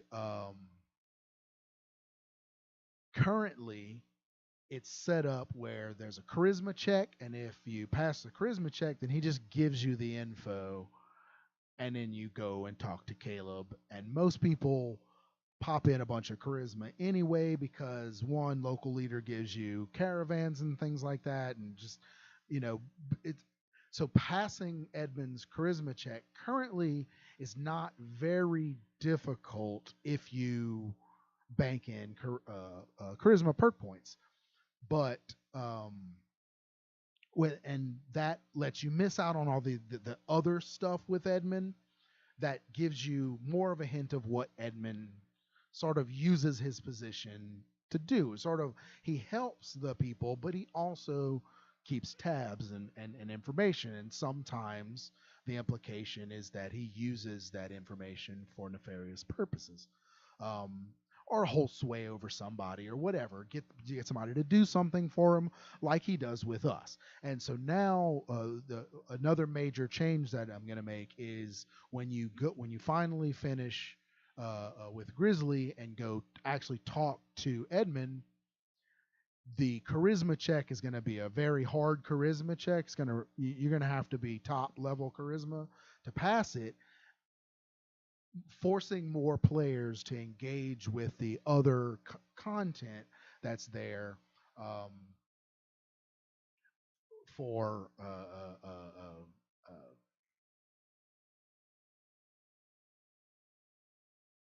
yeah, exactly. You miss out on all the Abigail stuff, the little camp thing. The like, there's this whole bit where, and that stuff is not meant to be super, complicated. Even the quote unquote puzzle that's there, where you just like go find this thing. Like, I point you to the body, like, eventually, even if you wait there, like, I give you 3 markers to go check, and they go away, and like, you find the body with the note, it's not something you have to actually search for. It's more meant to be engaging and give you information about Edmund and sort of, so when you get back to Edmund and he made you go do this thing to get information, and you realize, a little bit more about his character. And then when he tells you about Caleb, and he's sort of like, look, just so Caleb, there's some other stuff that Caleb didn't tell you about, so just make a good choice, and we wouldn't want something bad to happen. It's sort of like, so that way, after going through all these different newer quest lines, I guess you could say, new information added into the quest lines, that allows us to what am I doing? Is this even that allows us to give you, the player, more information as you're going along. Yeah. And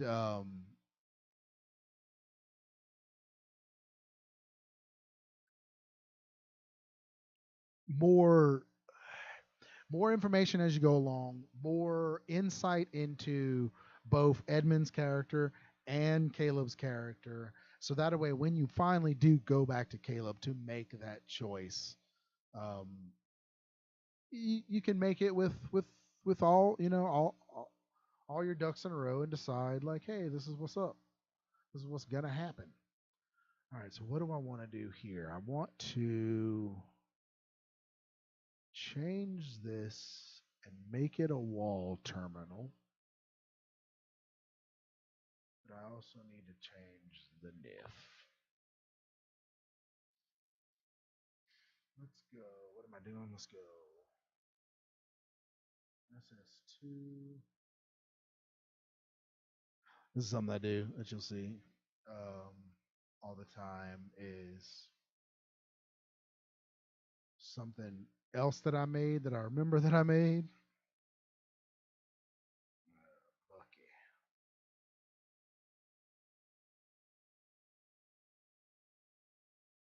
CK tricks, you know what I'm saying? I can go in here.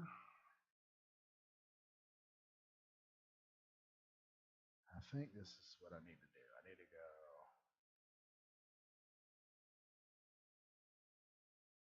copy. Can I do it there? No. I need to do edit. I do paste. Okay. I go copy. Edit.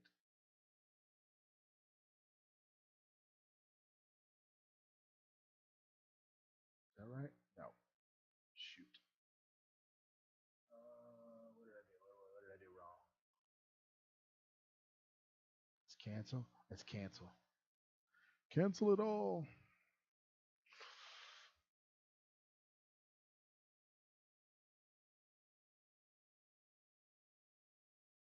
It should still be there when I come back.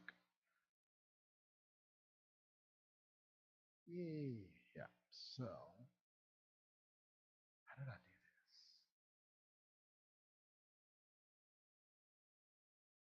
I know this was right. We do this. I've done this so many times, like turning a thing, and I always forget. Furniture terminals, wall terminal diff. Yes. That's going to change that. I'm going to make wall terminal.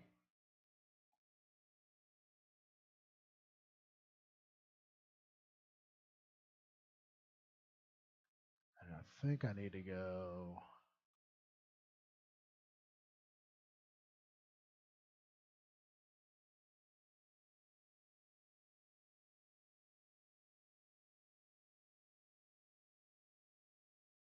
There.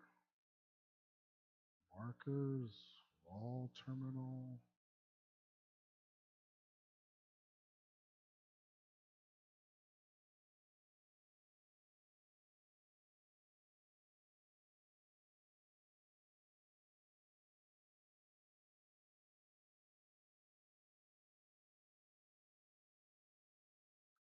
What am I doing? It's not here. It's not where this is.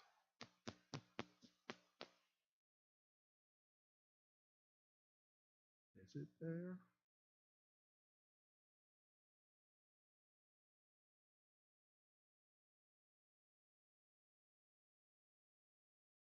Furniture? Markers?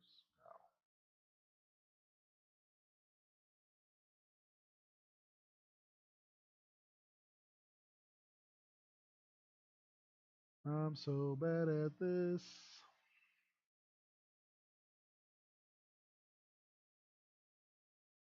Where was it at? Is it not even in meshes? It's gotta be in meshes. Everything's in meshes. Meshes.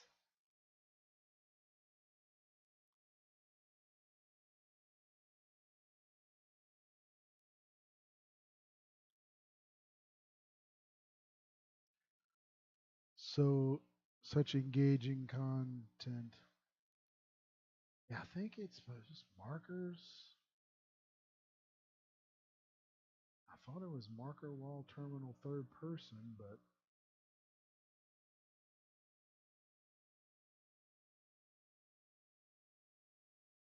there it is. I'm so dumb. Yeah, I think that works now. Nope. I need to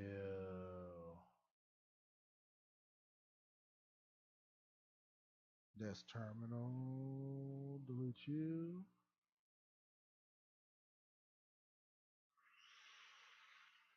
Delete you.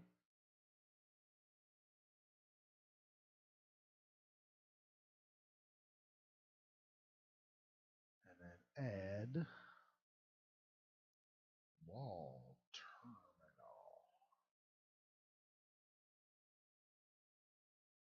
Like that.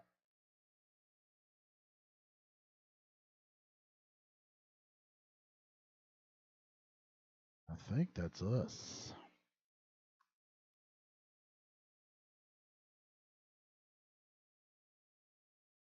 Alright. We click OK. We click save. I guess since it's gonna be over here on his living space, his new living space.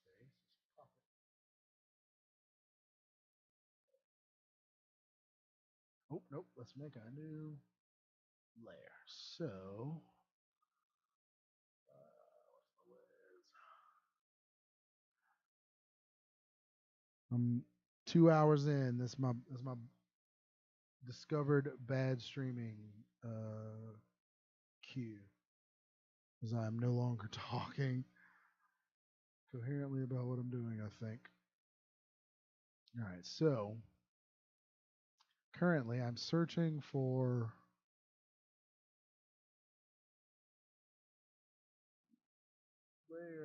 layers that I made.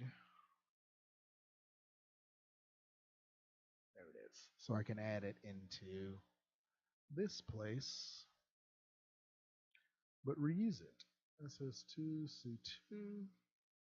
Oop, I just typed SS2 C3 because I've been at that habit for quite some time now.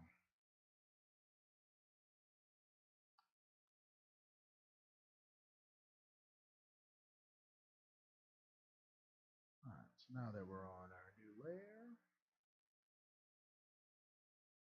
Morris's terminal into play.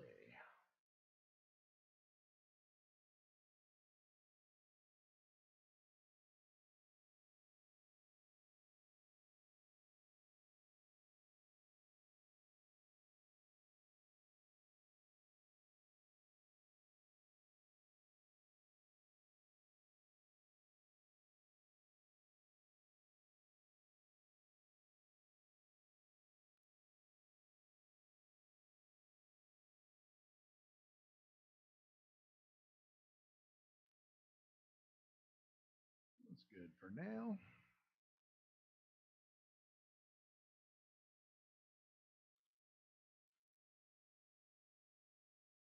Save it. So now I can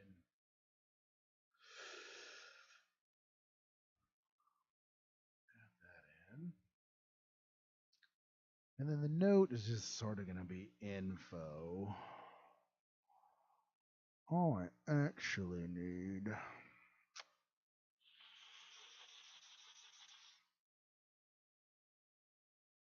just to sing I'm building a wall terminal song.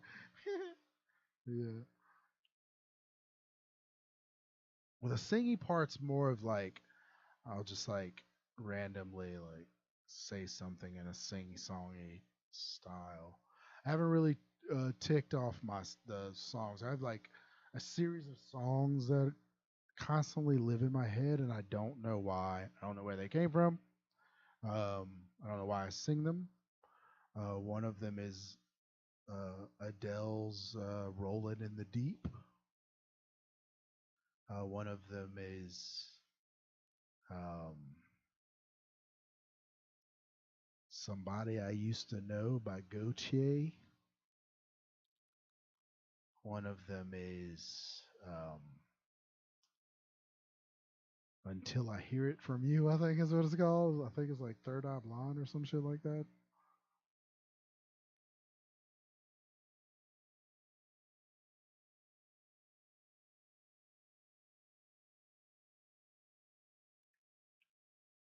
And sometimes they just fire off. Yeah, I like Adele a lot myself.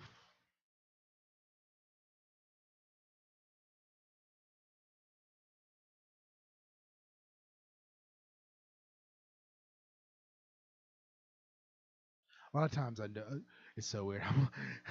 This little hovering that you see me doing is just sort of like thinking about stuff and looking at stuff and trying to decide like what I want to do.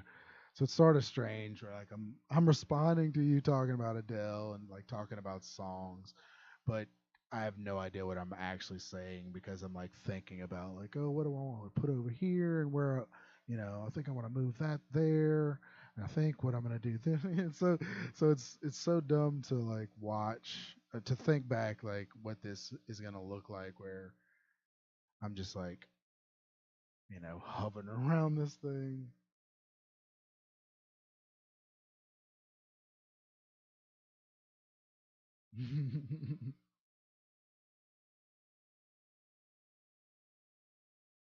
I watched. I got a chance to watch a little bit of that. I forget. I think I was working that night, so I couldn't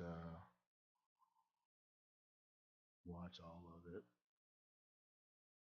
What is the next thing? Oh, this. So let's do this currently. Yeah. Let's go for this. I'm gonna change it. It's gonna display text. Whatever. It's just leading up to the date. What's the date we pop out of the vault and fall out? It's like October, right? October 31st, 2077. Yes, I am. I'm gonna be there the whole time doing this type of things. Basically, we have a meeting. I think it's tomorrow about what we're actually going to do, and who's going to take what bits. And the goal is essentially to do sort of like KG and I did on the speed modding thing where we did the two doctors, where like he does one quest line and I do a separate quest line, and we sort of put it together. And so that's kind of what we're hoping to sort of build out, and but with the different people doing different things at different times. So we can be like, hey, you go and let Cobus, who's our VA guy, he's gonna yeah, I know. He's gonna be doing VA stuff, so we can send him the once it's implemented, we can send him the lines and let him record. Um, we have like Eleonora can do player home while we're working on quest bits that can be in there, and then for stuff like that we're working on, like right now, I haven't even tried it yet, but I don't think I can test all the stuff that I'm doing right now in game on this particular computer because of the way that I have stuff set up. I just running streaming and the CK and trying to launch Fallout at the same time, I think bogs everything down and just doesn't work correctly. But yeah, it is. Um, but we can have a bunch of different people working on all the different bits at the same time, um, handing off, and also have like Gopher testing the stuff that we put together instead of having to do it all ourselves. And KG is planning to have this whole thing where he'll have a site up to where you can kind of just click on the different streams that are important at different times, and he'll sort of be the main host and sort of guide the overall stream to the different people. It's like, hey, this bit's going on right now. So, and I'm sure we're gonna have people popping in to record voices for, you know, this little project that'll be a lot better than random stuff because we're doing it all for charity and whatnot too. So um, let's do the last one. Will be like 10. What is it? 3177. And anyway, yeah. So that's I'm definitely planning. That's sort of why I'm streaming now. What this whole thing became started as was a trial run. Even though I did the other stream, I did it with my Twitch, and I had some issues with that. So I set up my YouTube, and I was like, well, let me go ahead, and I got a new mic set up, and I was like, let me do some tests to make sure everything works really good, and do a new style of, because I normally work. I have two monitors, and normally all these windows, I can open up quest windows over here and different stuff on my other monitor and still look at this while I'm working all together and do a bunch of different things. And also have the script over on my second monitor at the same time. But on stream, of course, you want to see all the different things. So, like I was joking, I have three object windows over here, and I have another object window that lives over on my second monitor, and I have the cell views over on my second monitor, and my layers are on the second monitor, and my OBS is on my second monitor, and the Discord is on the second monitor, and all that kind of stuff. So forcing myself to mod like this helps for, like you said, the 12-hour stretch that we're going to be doing. If I can get used to this, I'm a little spoiled with my two monitor SS2 development. All right, so what do I want to do here? So let's save this for now. Let's pull up Hunt 1. I don't think I need another stage. I do. I need one. I need 25. So 25 is going to be search for forest clues.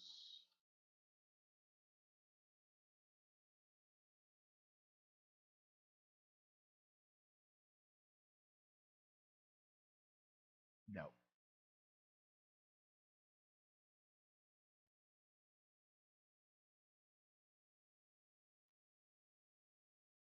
Yeah, let's leave it. Because I think all I need, I'm going to need a new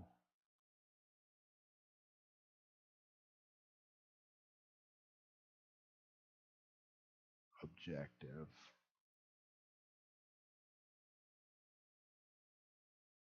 Currently, let's make it as 9. Let's search the location clues about Boris. We'll leave that bit blank for now. Probably crash on us. There's a CK tip for you. New objectives on new quest lines, on new quests will crash the CK when you go back to the objective tab after you exit the quest and save. I don't think it'll do it on this one because this is an already existing quest. I don't know if I need this. Yeah, I do because it's going to be.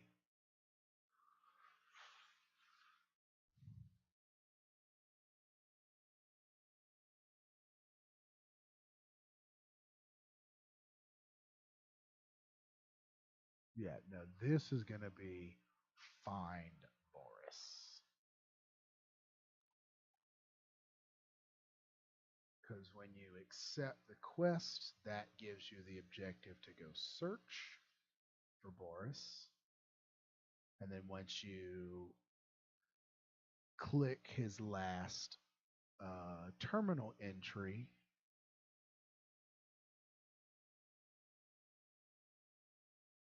yeah, when you click on the last terminal entry, that will send you to find Boris. So, all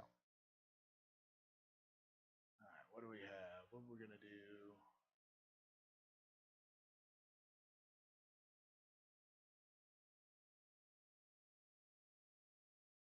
Pull this up. Let's go.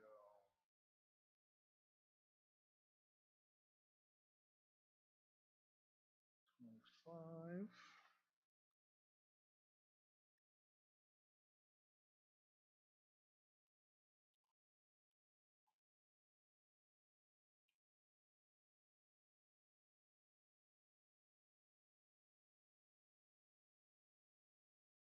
I didn't say. Ooh, there's an oldie. So this little part, as you see, where our little fancy template script that you probably are well aware of, where we establish stages to use down here in our little handle stage changes function. Normally, um, now all of my objectives I also define up here, but as you see here,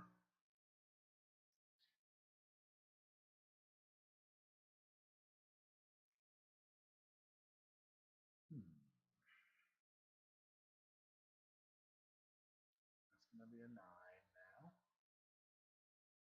As you see here, when I initially set up my scripts, when I first started implementing, the way that I would do it is I would set up this little cascade, and the first thing I did was objectives, and I set them out, and I made them here in CK, and I knew what that was sort of like. I knew my stages, I knew my objectives, and then I had them numbered, and I would go into my script and I would build my stages out, and I would go through and without anything else, I would just know on this stage I want to set objective display 5, which was the first one, So I had this up and be like 5, and then on this stage set this one completed, then displayed. Then you had this little pattern where it's like 10, 20 completed, displayed, 20, 30 completed, displayed, blah blah blah blah blah blah blah blah blah. Um, but now I have them all defined, so it's sort of weird to look at some of these old scripts. Yeah, so okay, so this is sort of there's a couple of different ways to explain sort of a little CK stuff. Um, there's different ways to apply scripts. So if you look here on stages, each stage has a little box right here where you can put a fragment, a script fragment, and you just apply that script and compile it. And then when this stage gets set on that quest, whatever's in this box happens. Um, but what that does in your file arrangement is creates a scenario where inside of your folders, you have data, and then you have scripts, and then you have fragments. And inside of those fragments, that's like regular fragments. So if you follow our Sim Settlements 2, you have fragments, terminals. And so far, we only use fragments with our terminals. Holotapes are terminals as well inside of the CK. Holotapes hold terminals. Terminals hold terminals. Just like a quest holds everything, not just things to do. Like, you know, just I have something in chapter 3. It's little spoilers, not really a spoiler. It's called Jake Moral Scale Quest, which is literally just a quest that I made, which checks all the stuff you did in chapter 1 and chapter 2 to sort of define a certain stance when you start chapter 3. It's little things that we put in as we went along, and some stuff that we didn't. That gives us a certain thing that's going to influence stuff that happens in chapter 3. That quest has nothing in it. There's no stages. I mean, I guess there's 2 stages. There's stage 1 and then complete quest. And it's just literally all of it. All it does is just run through this stuff to determine where what this global value that's gonna that we're gonna use as a condition. That is also a quest, but also all these things where it's like, hey, go do this, go do that, go do that is a quest. So the same way terminals are also the terminals or the stuff that appears on the terminal and also the physical terminal. But what's on a holotape is actually a terminal. Unless it's an audio terminal, then there's actually a quest scene on it. Or an audio holotape, then there's a quest scene on it. But anyway, if you do fragments inside of this Sim Settlements 2, we would have like, you know, a fragment for every stage because each fragment compiles out as a separate script. So the way that we handle it in Sim Settlements 1, then I don't know if Sim Settlements 1, SS2, Chapter 1, Chapter 2, Chapter 3, all the CPD stuff. Like if you're making a mod and you want to like actually make a mod that adjusts our mod, you know, if you want to make some changes, all of our scripts are handled with one single script that is applied to the quest in this box. So the quest can hold a script. Aliases, so each of these aliases can hold a script. Records, so if I double click on this record, the end of this particular instance of this record can hold a script. And also,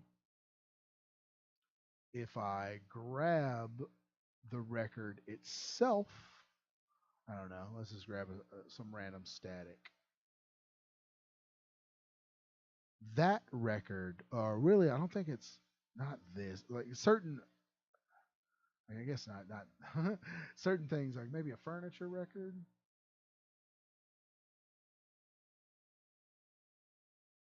If that opens for me.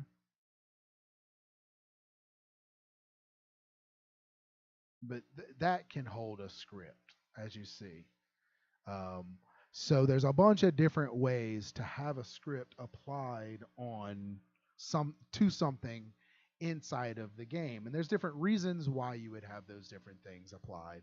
But most of everything that we've done, we've been able to handle with one major script that handles all of our properties. So that's why when you see something in here, all of our properties that exist, this says assets.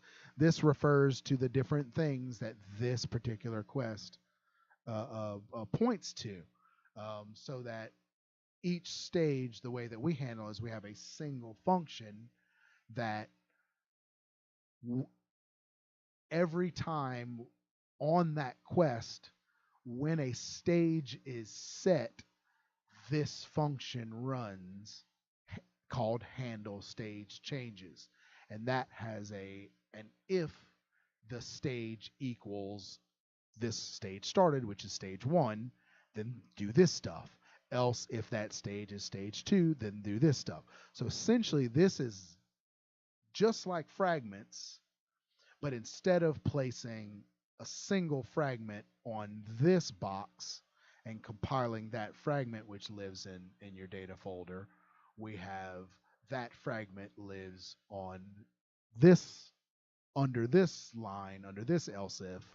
That same stuff would go in this box. So that's kind of how we handle stuff in some settlements. So we can do all the stuff within this one script. But there's little tricks. That's what I was talking about earlier. Is it's strange to go back and So I built this quest probably early 2000, mid 2000. So to go back and look at something that I made that long ago, and sort of see the differences of the way that I do stuff now. A lot of it is very, very much the same, but looking at it, not having all my objectives defined up here is sort of weird. This just sort of throws me off. So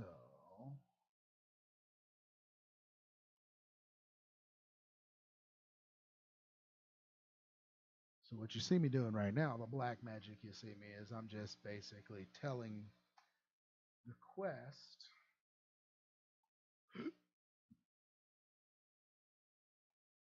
if the stage is stage accepted, display this objective,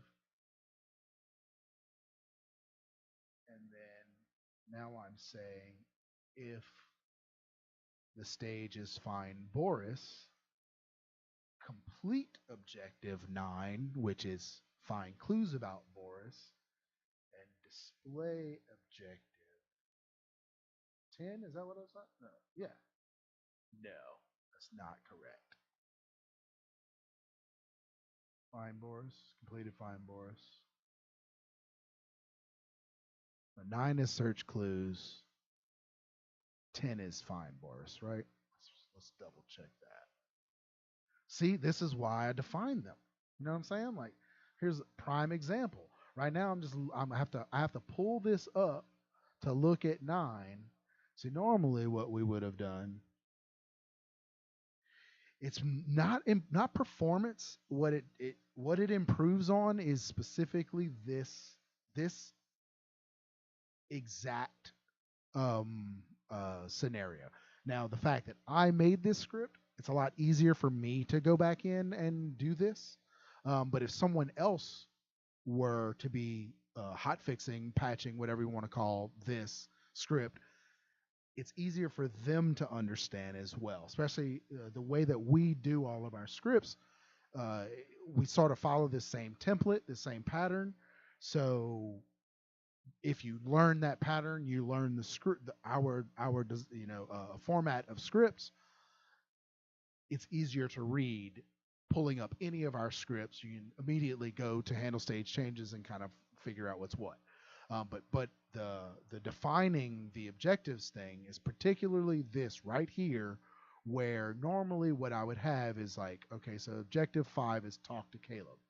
So what I would have up here, you see how it says int I stage underscore started equals 1 constant. I would do something very similar where I would go int I objective underscore talk to Caleb equals 1 constant. Now, is it 1? No, it should be 5. 5. What that can do is now, what that does in the script itself is as it loads this script into memory, it's going to define an integer, a constant, I objective underscore talk to Caleb equals 5. anywhere. So that's something you can do. So you can see how it says int I timer underscore blah blah blah equals 101, int I stage equals 25. You're defining this variable I objective underscore talk to Caleb as the integer 5. So that way down here, what you would do is instead of having this represented as displayed 5, it would be displayed as I objective talk to Caleb. And same thing here, completed is I objective talk to Caleb. So that way, when you're reading your script and correcting stuff, what I just did where I was like, I was confused, is like, oh, did I do the right thing? 9, 10. It's like, no, because in my brain, I thought 10 was the kill Boris objective because that was the original thing, but really it's find Boris, and when you get to Boris, it switches to kill Boris. I'm changing it to now to search for clues about Boris, find Boris, and the only kill Boris is only going to be triggered if you specifically shoot him, or if you uh, uh, uh, go that way through the scene. So there's a couple of different ways in the new scene that I put in to show you kind of what's going on. So Boris's new scene, I do have shroud options if you play the shroud. But as it's going along, there's this first little intro thing, and at that point, you can kind of like go to the standoff part over here, which is sort of like, hey, like, don't point your gun at me, and you can just attack him. So there's multiple times throughout the conversation that will push you that way, but essentially the idea is Boris kind of flags you down as you get close to him. He's like, hey, I want you to keep your distance. And you have this scene, and throughout the scene, at any point, you can kind of just be like, nah, bro, you're going down. So that way now, the trigger, the kill Boris thing is actually only going to display through those paths. Either shooting him, either shooting Boris right off the bat, or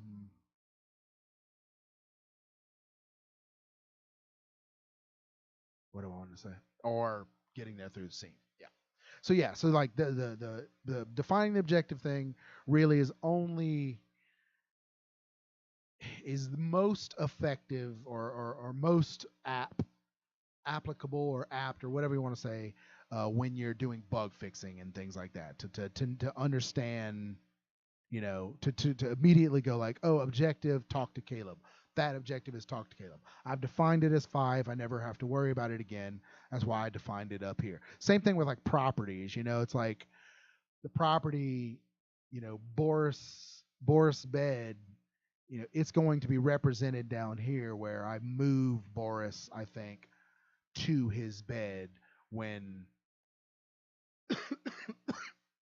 when the quest starts, because Boris actually lives in a holding cell in the beginning of the game. So he's just, he's not in the world space. We could have Boris just roaming around from start game, but we don't want him to die or anything, or we want him always to have access. So regardless, I would always, when it's time to hunt Boris, he's gonna live. And I actually will probably end up moving that down to the find Boris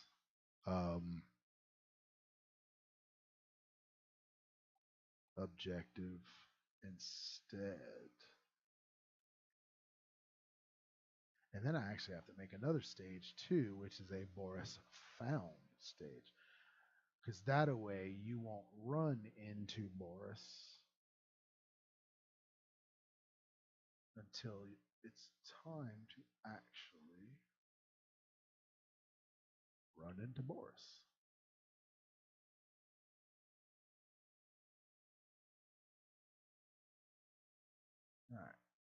See, another way with the other thing that defining helps with is now, instead of doing like I described earlier with my scripts, where it's like I set up the stages and I set up all this stuff, oftentimes I actually do that last. And I say last after my script is done. So I'll go in here and we have our writers implement the scenes instead of like popping these in.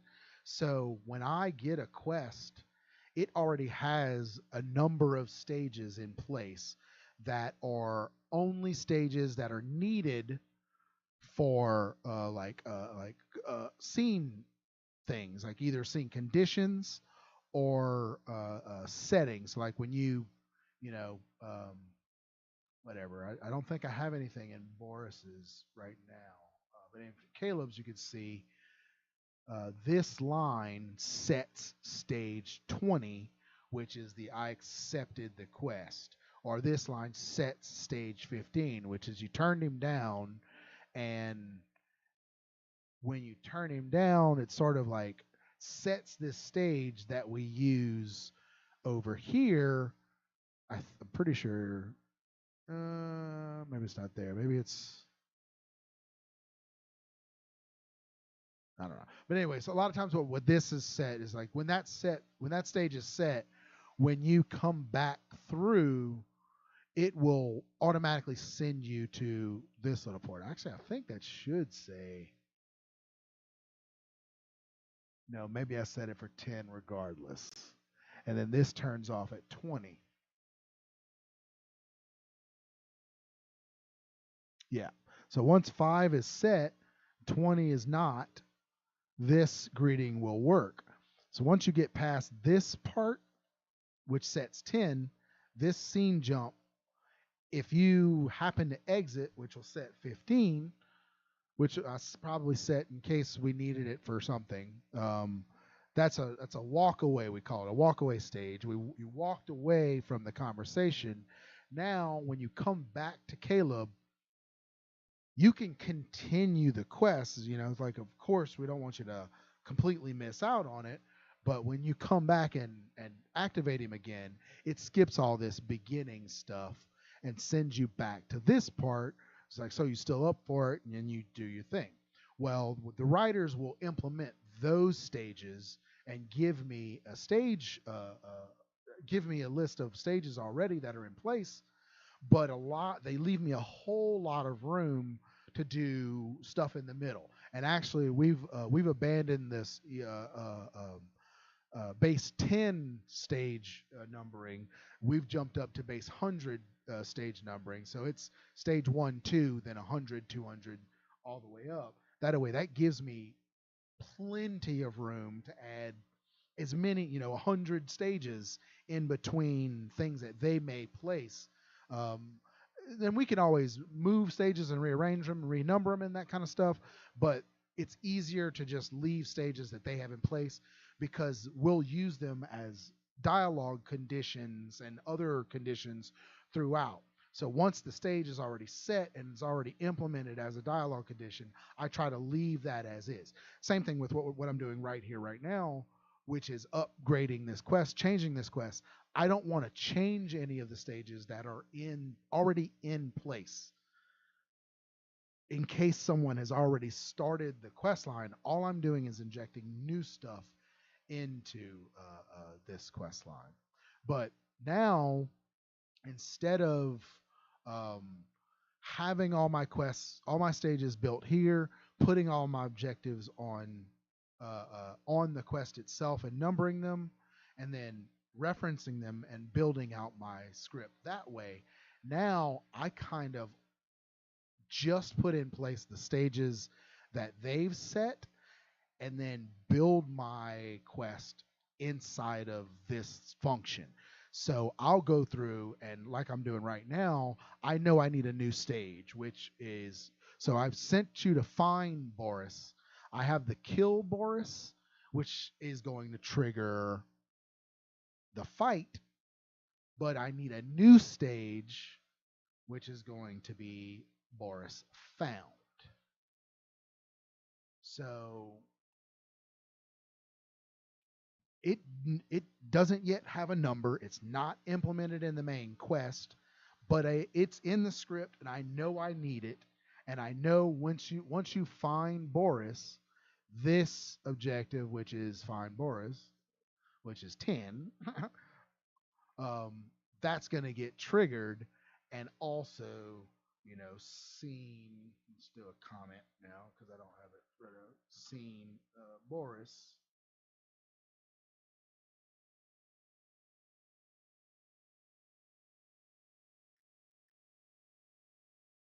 intro dot start. So that's going to trigger when you get close to Boris. That scene is going to start. And actually, I'll name it specifically what I have.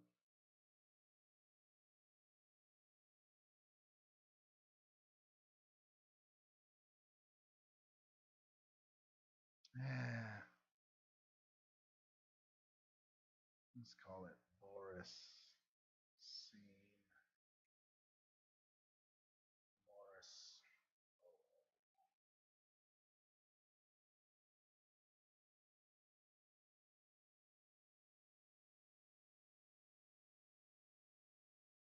So building my script out like this, what I can do is just type in the stage. I know I need that stage. Then I know I'm going to need, okay, now you talk to Boris. Okay, if you need to kill Boris, we need a kill Boris stage. And that's going to be, the Boris flea timer. Boris is not, no longer going to run away.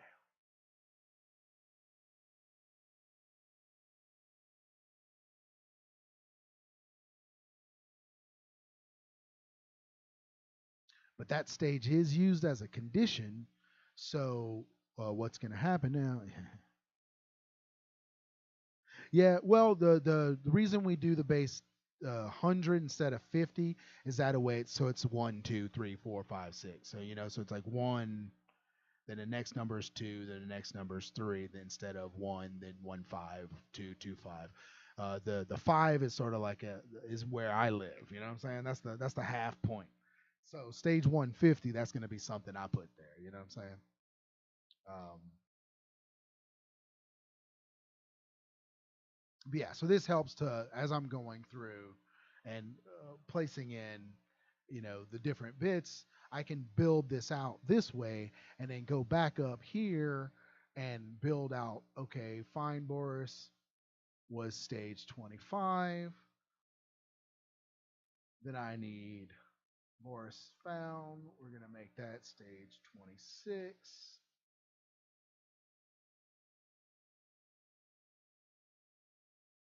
And that way, as I'm building this out, if I get to the point to where I'm conflicted here, or when I say conflicted, I mean running into conflict where with numbering, numerically conflicted.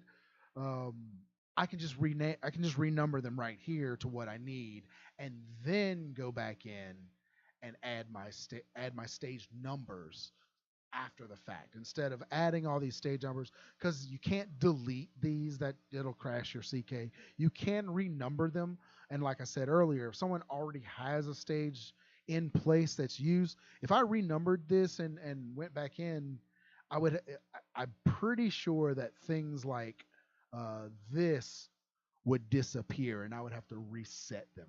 Um, because we've had things like that happen, and I don't know exactly what causes them. Conditions get dropped for if you change stages, so it's one of those things that once it's in place, it's in place. Once I've made my stages, I've made my stages. Once I've made my objectives, I've made my objectives. And so it's a lot easier to build them out in the script first through naming, just through naming, stage kill Boris. Doesn't matter what number stage is. Objective, talk to Caleb. Doesn't matter what number objective it is. And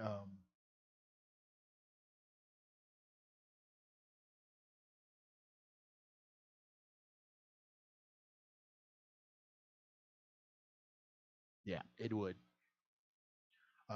Yeah, yeah.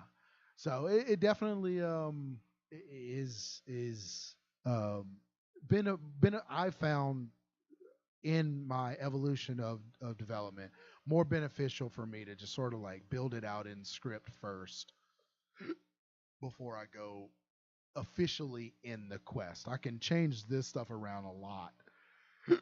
Excuse me. Once I built a quest, I got to sort of like restart, and I mess up something, I got to restart the plugin, just be like, whatever. Especially if we get something where we merge something in that's messed up, sort of, if it's merged, we ain't undoing. You know what I'm saying? So let me see what I want to do here is let's set up my fragment for my terminal.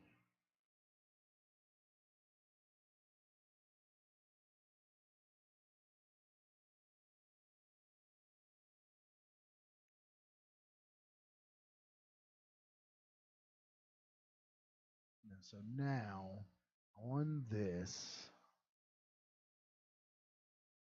what's the, I think I just do this. I just go um, SS2 C2.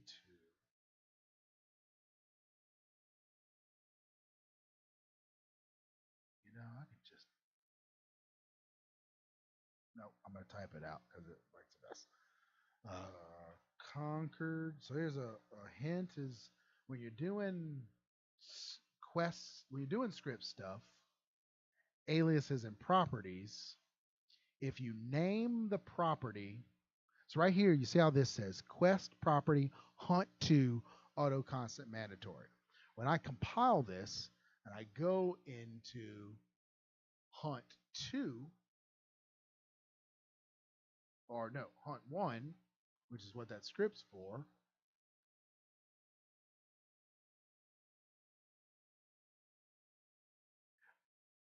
the script is stored in it's just in file directory. So it's in the BA2 actually. What's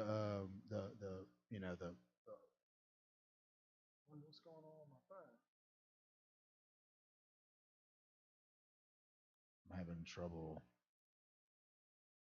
So inside of the BA2, so you have the SS2 XPack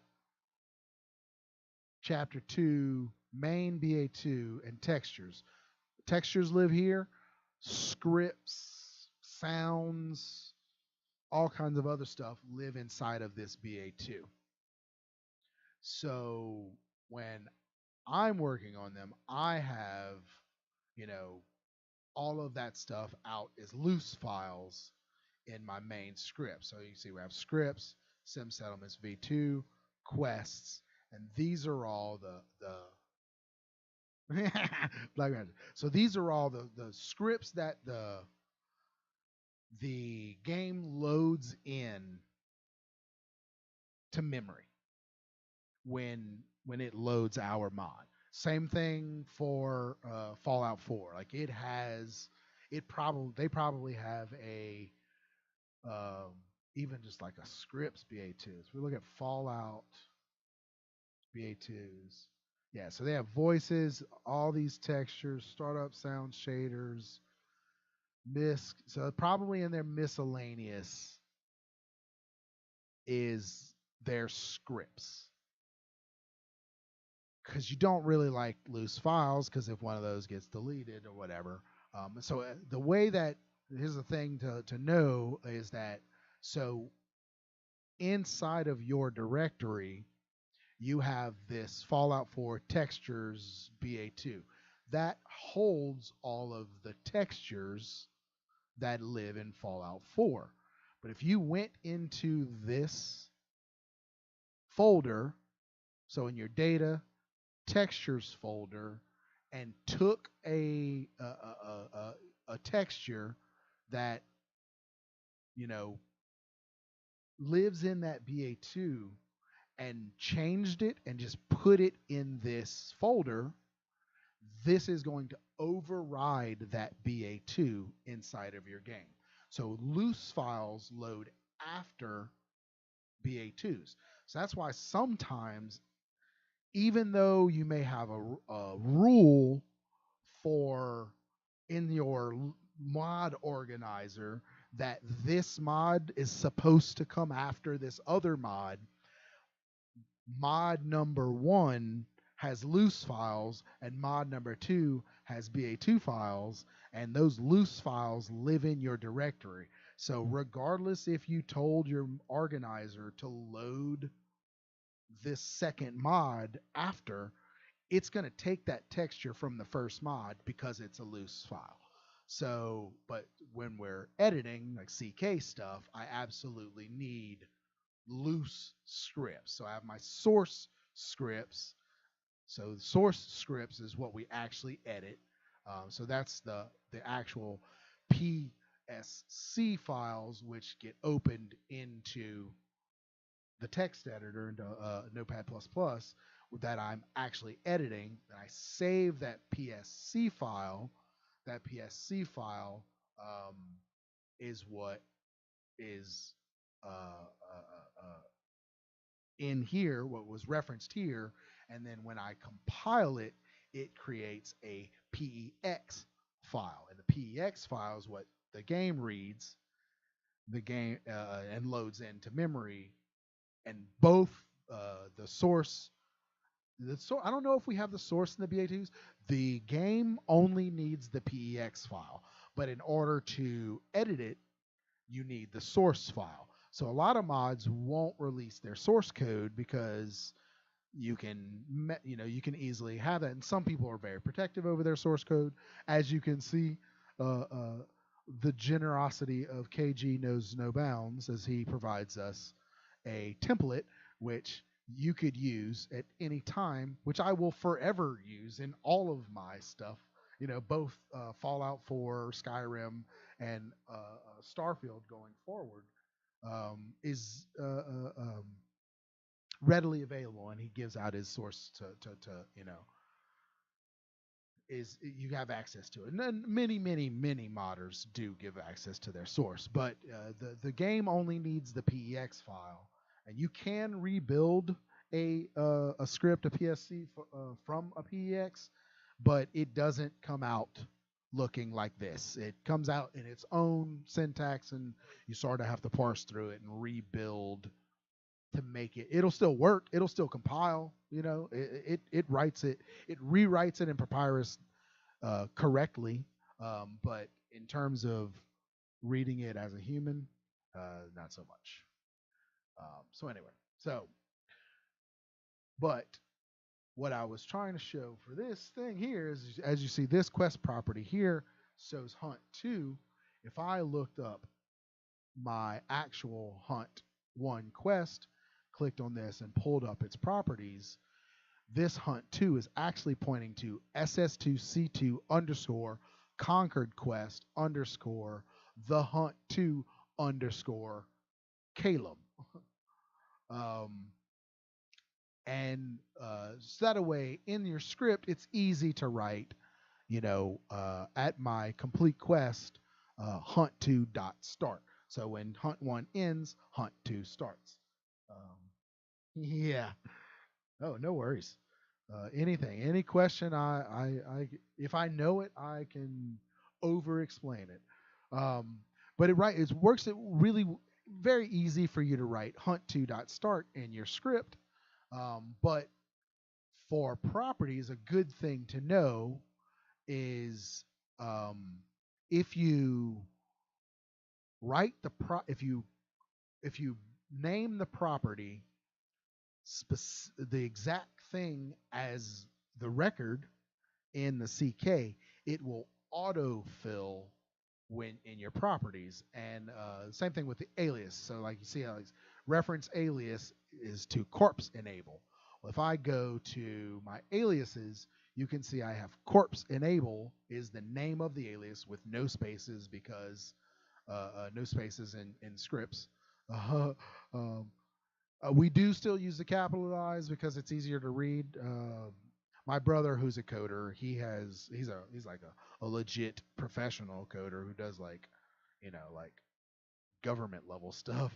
he has abandoned all capitalization in his scripts completely, in his coding completely. But I still use them so that we can kind of like, Caleb return. You see that, like it's easier to read. But anyway, so like now what I'm doing here, making a fragment, I have to establish a property inside of this terminal so that I can have that fragment reference the quest that I'm going to set the stage on. So what I'm actually typing out the entire name of the quest.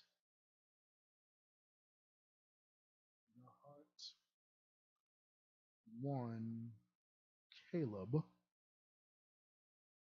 dot set stage. What's the stage I want to set? So when you tack this, oh, I didn't. Yeah, I do want to do 25. So here, since I know I need a Boris found, doing too many things at once. So there's a little singy song for you. So there's no reason for me to sing the line doing too many things at once.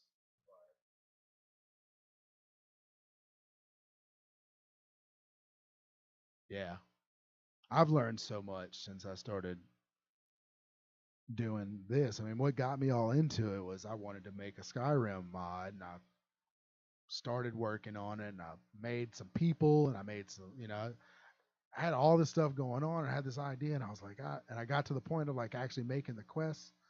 I was like, I have no idea what I'm doing. And uh, right at the time, I was going to join one of the big Skyrim teams, Beyond Skyrim or Sky Oblivion, Skywind, all that kind of stuff. Um, and I ran into Fallout 4 had just went on sale on the PC, and I'd never modded it, so I was like, let me get Fallout, and I found some settlements, and then like 3 weeks after I was playing SS1. I was like 20 something hours into it. Um, SS2 Chapter 1 got released. And so I played that. And then a week after that, they put an announcement for people that they needed. And when I tagged up with KG, he was like, "What do you want to do?" I was like, "I want to learn how to do quests." And he was like, "Perfect. I need somebody to do it." So that's kind of how I started learning how to do questing in particular in the CK. And that was, I guess like the end of 2019. So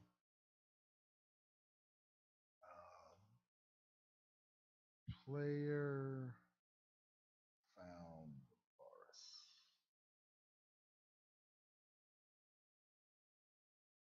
All right, so this is gonna be set stage 25.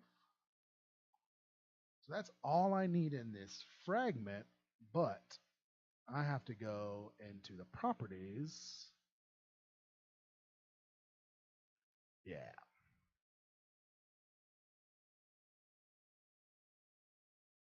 And add a property. So we're going to add a quest property,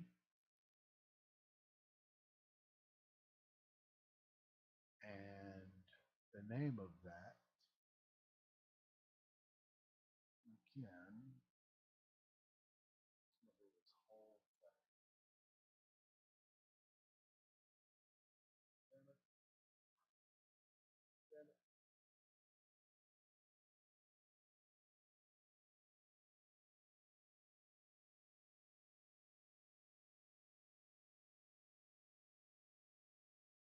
so that way if I click OK, it names that property. If I click that and click autofill,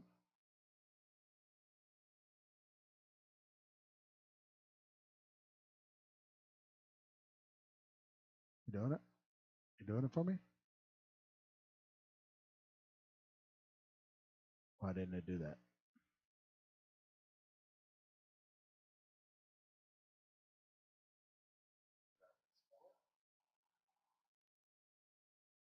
did.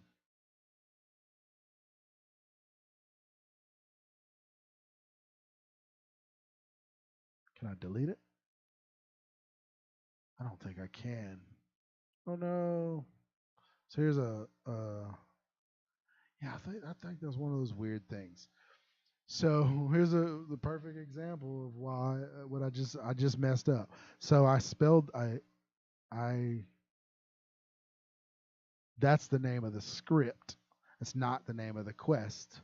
The name of the quest, as you can see, is SS2C2 Conquer Quest, The Hunt One, Caleb. So dumb me name that as the script. I think actually I had to because maybe I didn't have to because I do have scripts that are called the same thing as quests now. But anyway, so I just made a mistake. What I really wanted to do was if I would have named that the hunt one underscore Caleb and you click this autofill button, it would have auto-filled the quest. But instead, I need to go find it, which is very easy. But this filter I use all the time, and I just click in main quest, whatever I need it to be, and I do that with scenes a lot, especially like we'll have a quest with 20 scenes in it, and they're numbered like O1 or like O1A, O1B, and then O2A, and blah blah blah blah blah. But all of them have this preface prefix in the front of it, SS2C2 blah blah blah, or SS2C3 main quest so and so underscore 00 underscore intro, then 01 underscore you know Jake phone call or radio call or whatever it is, whatever each scene is called. And so in my scripts now, I actually don't do the whole thing, um like what I wrote here, with Boris's scene inside of the quest. So it's ozone. Okay. Inside of the quest, I have a property that is just going to be called scene Boris O intro. And I'll do the same thing I just did there, where I'll manually fill it because to write SS2C2 underscore Conquer Quest underscore Hunt One underscore Caleb, whatever, the prefix that's on that scene. And we can change those prefixes, but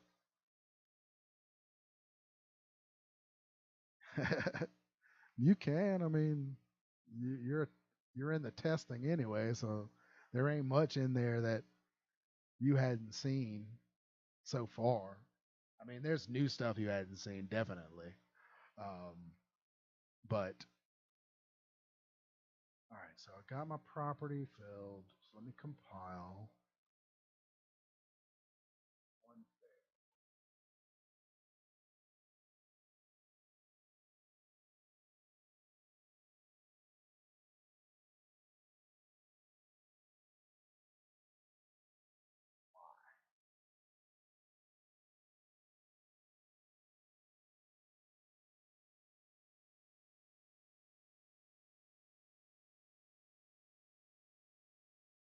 Oh, that's why, because I messed up.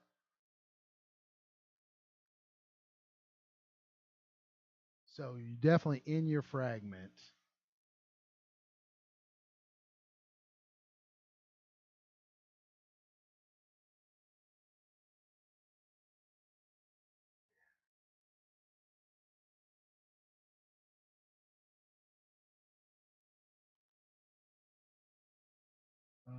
What was I doing? So yeah, so because I messed up, I need to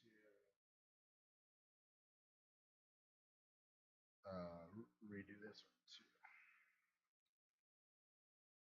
So your fragment, absolutely, because what you're doing, I defined this property.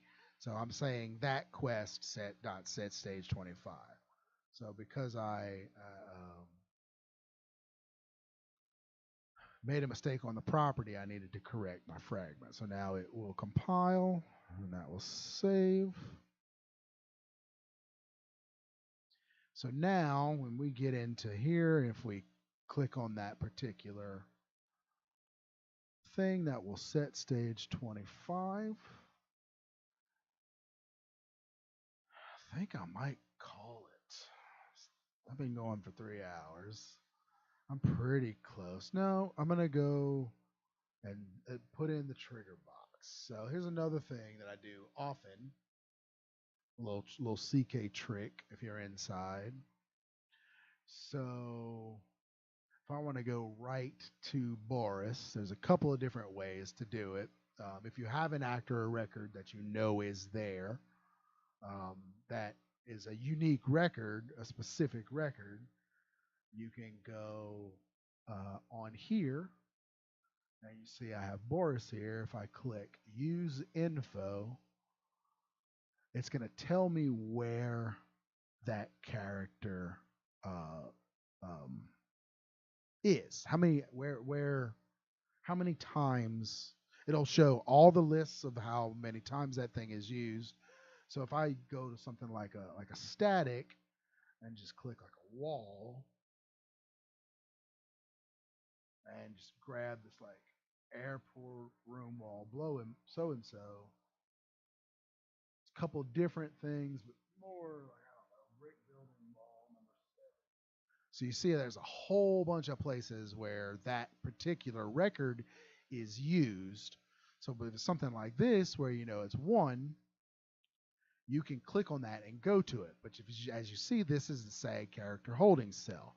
What I actually want to do is I want to go to the location where Boris's bed is, that little spot that I have. So if you see, I have these aliases, and I have one in particular called Boris bed. So if I click that alias and open it up, give me a couple of seconds for it.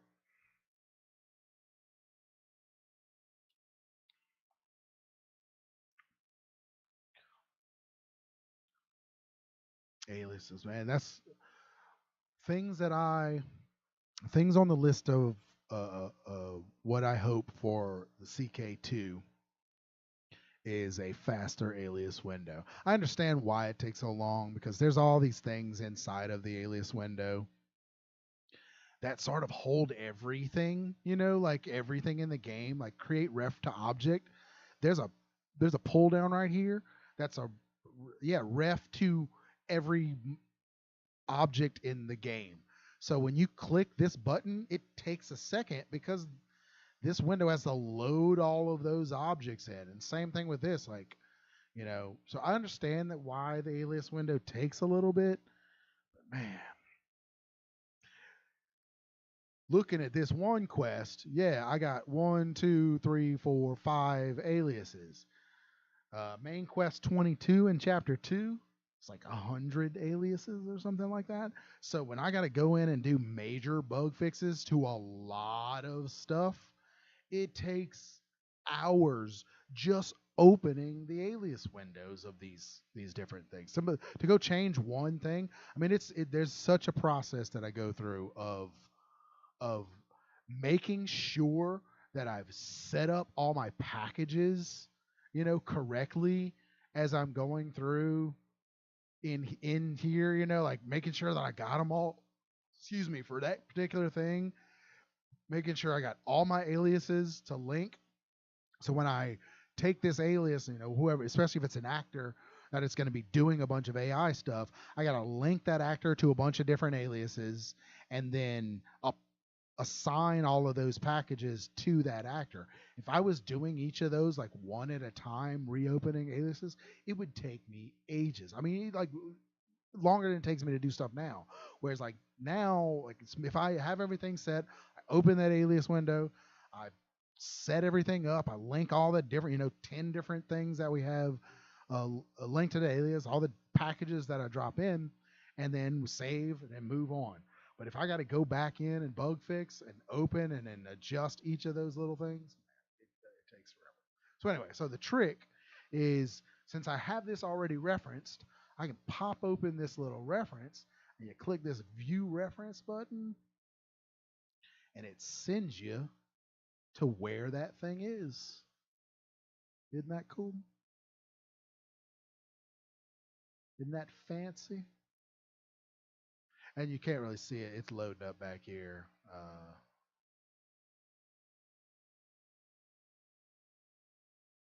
Hopefully, eventually, it'll pop up.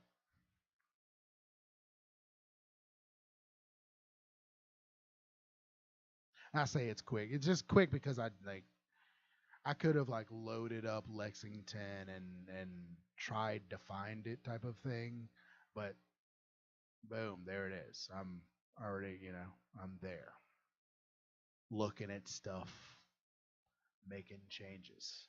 So now the one trick though is when you do this, do not cancel, because if you cancel, it's going to blank that out. You can cancel and then cancel, because this cancel is actually sort of like an undo, but you're linking this reference still, so you're going to click OK, and it's going to bring you this window. Recommended field type change. Every single time you see this window, no matter what, click no. Every single time. It should auto go to no instead of yes.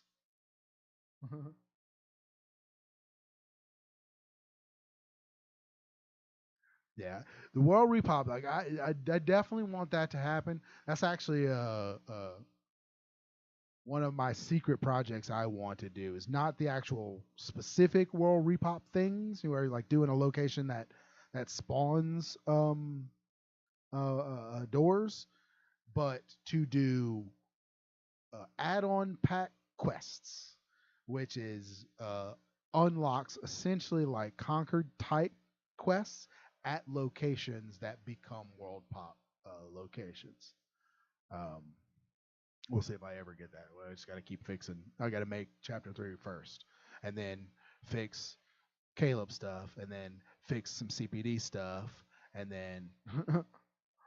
All right, so this trigger box used to be the Kill Boris trigger box right here, which sets stage 30, and now we actually want it to set stage 25 instead. And I'm actually going to take this trigger box. I don't know. So here's one of the crazy things I discovered.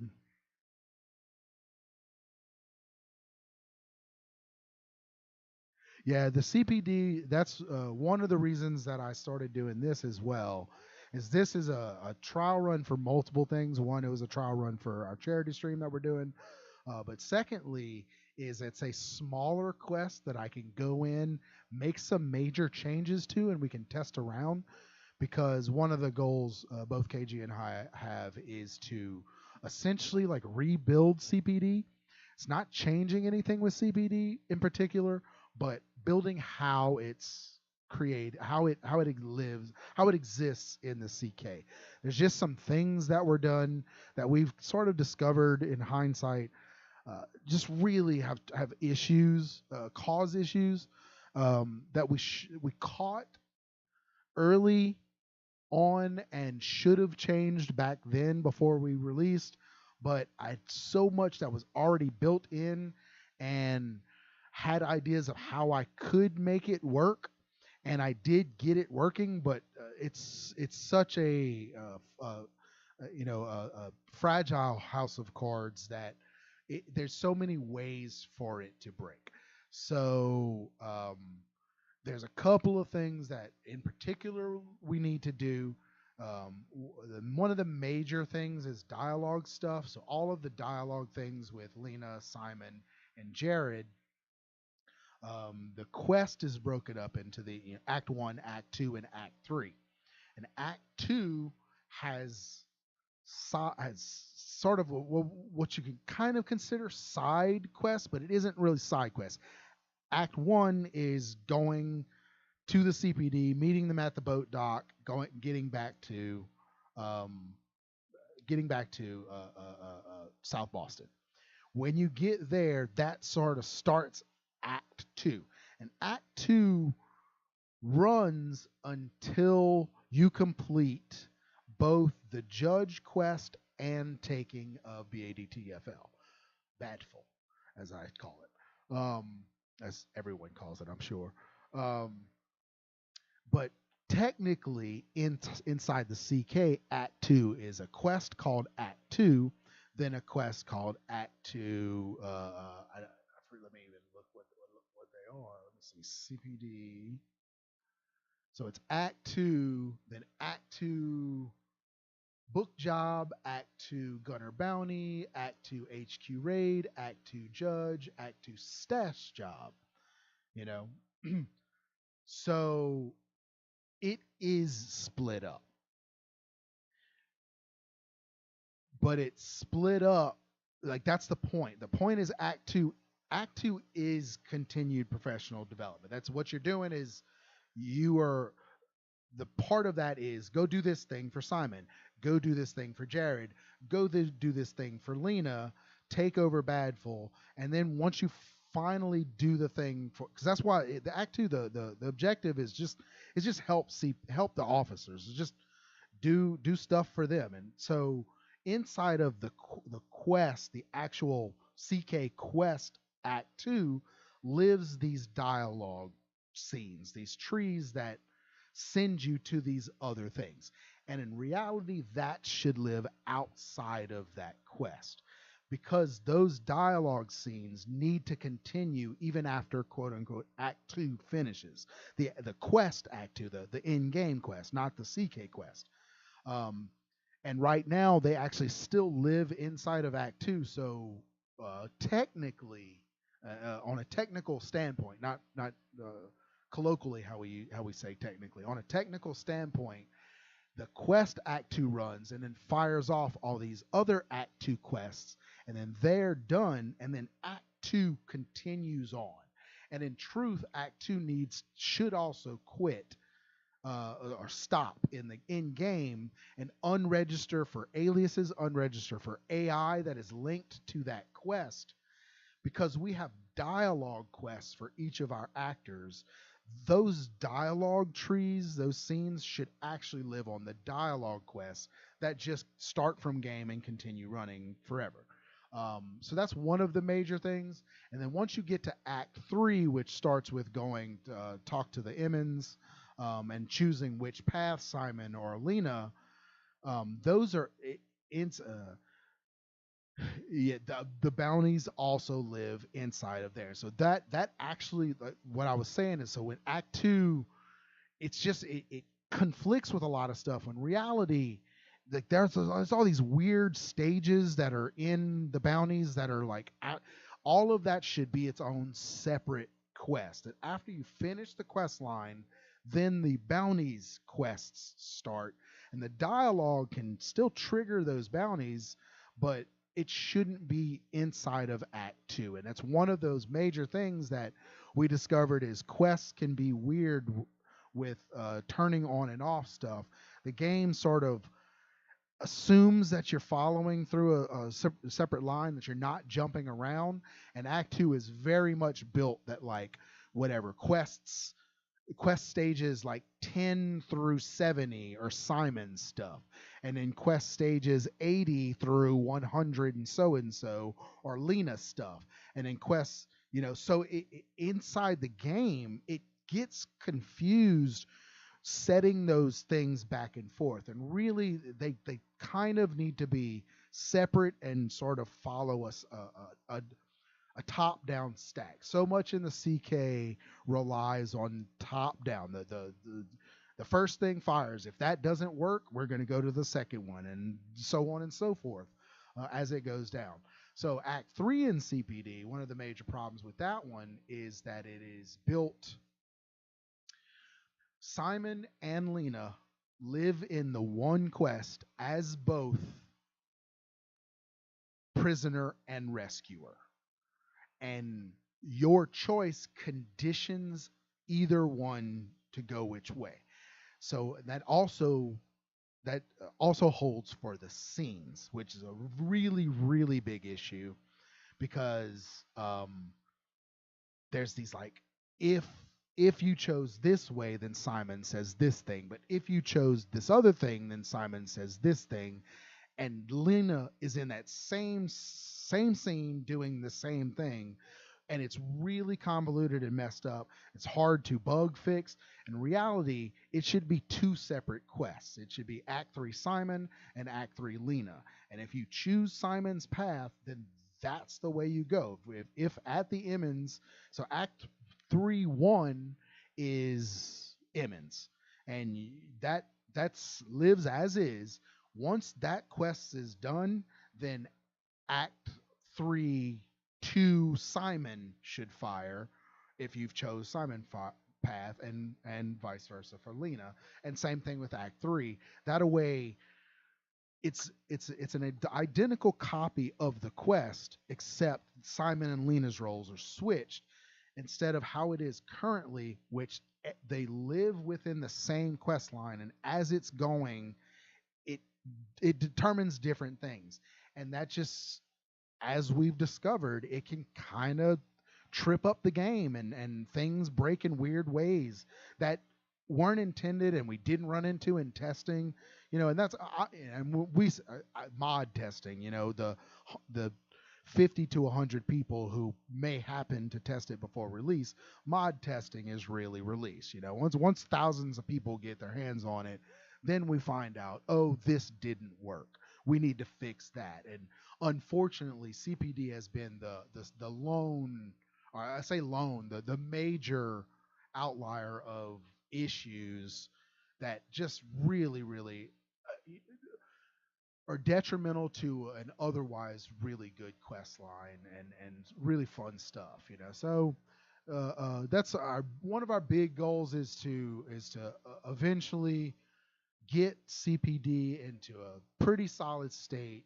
And if we could do that, get the Concord stuff all good, some changes to early SS1 stuff that KG has learned since he started doing that, and just our ideal final version of the mod before we officially bounce onto Starfield and make a planet. You know what I'm saying?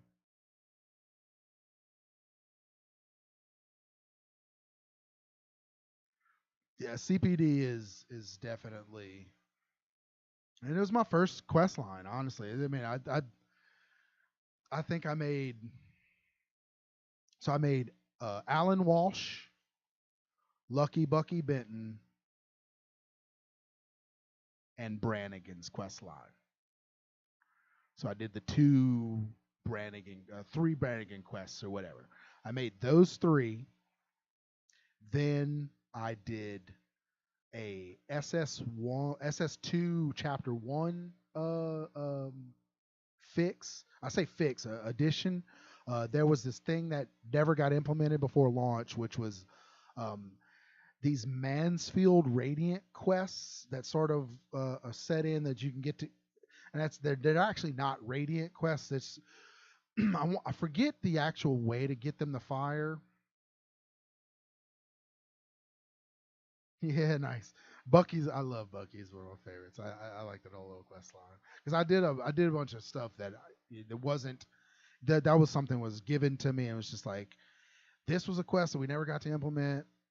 This is what was written, and that we didn't have like notes or any of that stuff. So everything, that's all the notes and the terminal stuff, all that I wrote. So I got to like put in some Easter eggs, and I put like a reference to an Epic Nate lore video in the terminal. So like as you go through each of the little things, there's actually if you look up his videos, like Diamond City Secrets or something like that, like there's a bunch of points that he talks about, and each of those entries are like a, a short synopsis of the point that he's trying to make, or a hint to it. Some of them I didn't even like blatantly point at, but um,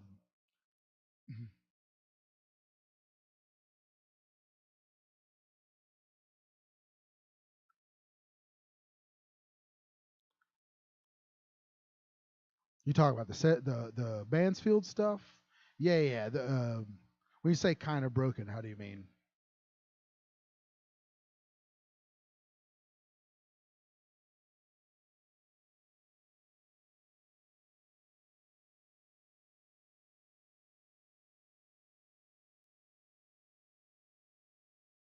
Yeah, those are actually Alan's. He won't show up until you've. Yeah, those are actually meant. Nomen is actually only meant for you until Nomen is meant to be a later game character. For that Nomen's the other one I did. So Nomen, Alan, and Bucky. Those are the first three that I did. Alan, you only shows up once you've gotten synth components. So if you didn't get to the oh yeah, I could see how that would happen. Guess maybe I don't know. Maybe I'll have to change it. I'll have to look at that because talking to Mansfield should still be able to complete the quests. Maybe not. I don't know. We'll see. But anyway, the Radiance is something I jumped on after those. But Noman is supposed to mean like his stuff requires you to go to Quincy to finish his quest line. So it was really meant to be. Yeah, you do. Yes, if you go to ArcJet, you get a ton. So now you get synth components, and that'll bring you Alan. And then there's this whole thing where like you both Alan, Bucky, and I think maybe even Noman. No, Noman, you need a quest before he's Alan and Bucky both.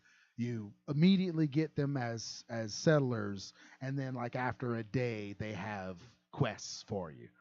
Whereas Noman, when he runs into it's like, hey, you need to go. Not once he's in HQ in Mansfield. Yeah, it that's like I said, that's something I'll have to look at because it shouldn't. I guess maybe HQ stuff all overrides it. It's probably what's happening. Um, so anytime you talk to Mansfield, it probably automatically fires off the department head stuff. It's probably what's happening there, but I'll have to look at that. So we could honestly once Manfield leaves Vault 88, I mean Vault 75, we should 81. Gee, all these damn vaults. We should probably kill the Radiance. You know what I'm saying? But yeah, so the Radiance I did after those three guys.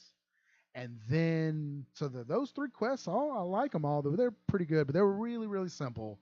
Mansfield stuff gave me, I got to learn some new stuff that really helped me understand not only things in the CK, but also SS2 quests and how KG built them, the scripts and all that kind of stuff. I got to work within already built quests in the released mod, which prepared me for how we want to build stuff. And then after that, I started on CPD, and I just started building CPD, and it was a monster.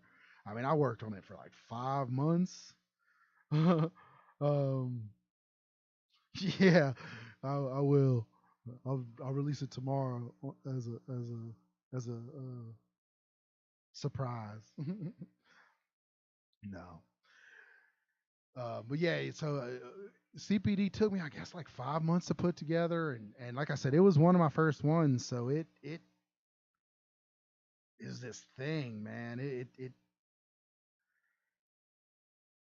I'm proud of it, but looking back on it, again, like I said, I want to rebuild the whole. If I would start today, I would rebuild the whole thing, and we say that about every one of our mods, you know.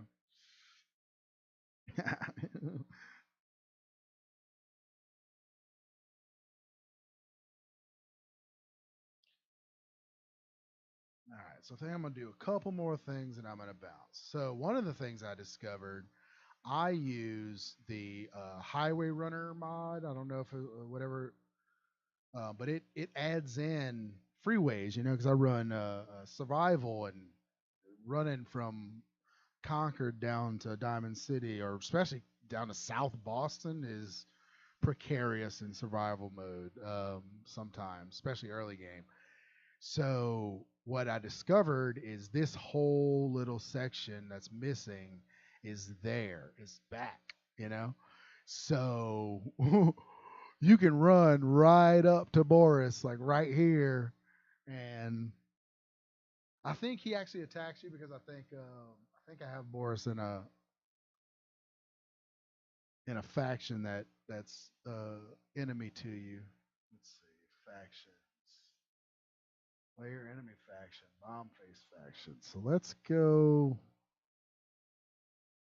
Let's just take away player enemy faction.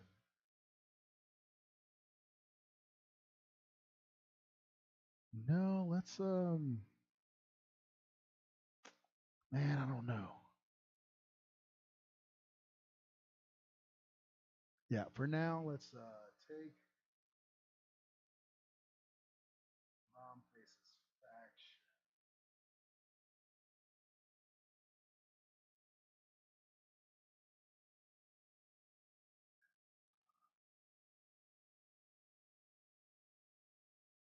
Yeah, he can, which is fine. I mean, the idea is if he dies and he falls off the hallway, you just gotta falls off the highway. You just gotta go down and find the note. That's what I exactly why I put the like the search go find note. It's like, man, why did he fall? Yeah, so we're just gonna make him an ally.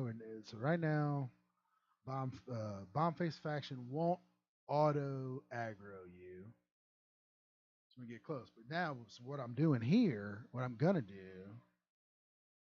is move this out here, and I think I also want. I don't know if I should move it over here as well.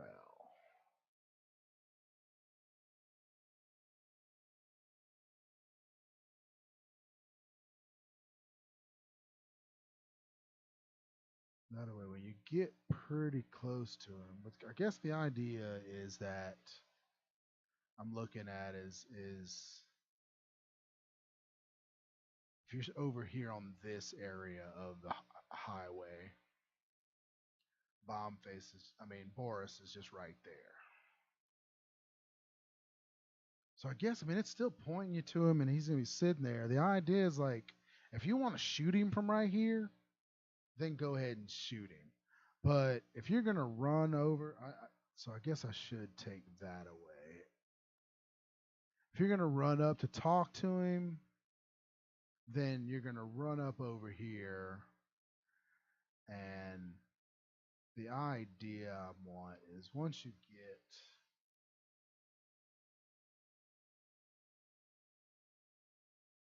here, it's gonna trigger the new scene, and Boris is gonna start approaching you.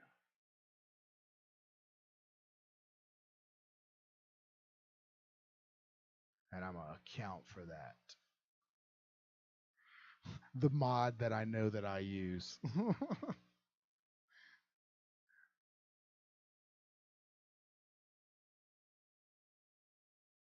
I think that why we all make mods. Like, man, I want this to happen. I'm gonna make it happen.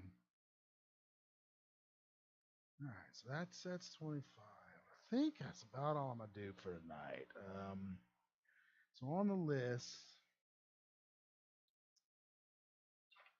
so I'm gonna finish decorating the boxing gym. I gotta finish the terminal entries. Add some more stuff in there, like notes and holotapes. I added the new objective that triggers. Changed Boris's record. I didn't set up the on hit, so I got to do that. Boris's scene is triggered. I'm triggered. Actually, I don't think it's triggered. Let's go. Boris. Let's go.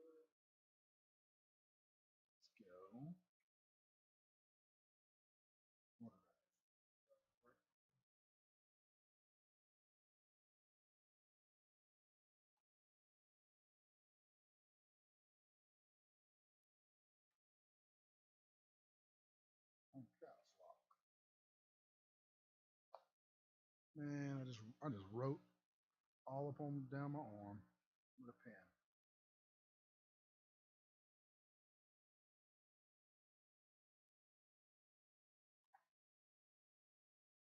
Save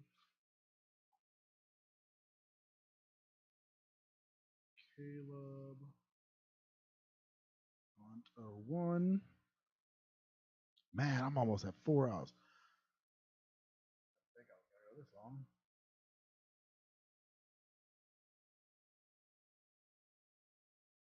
Oh, what did I do? Let's see. What do we got?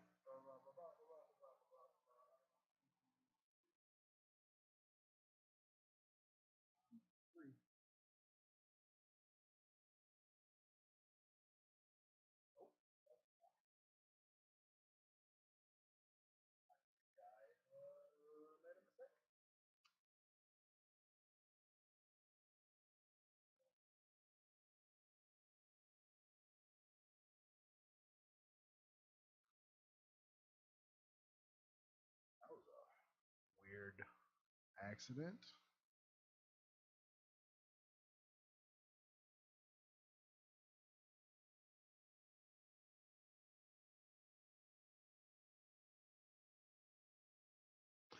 You're no longer gonna shoot Boris, I hope, Cesare anymore.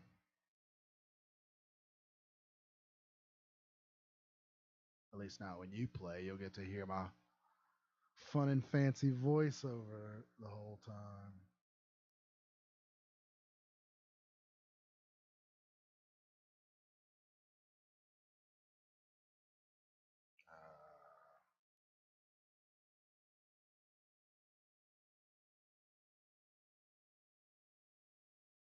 Mm,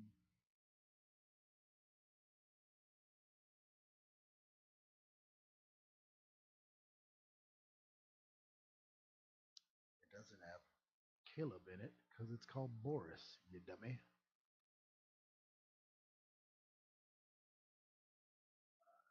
That would be trigger Boris's.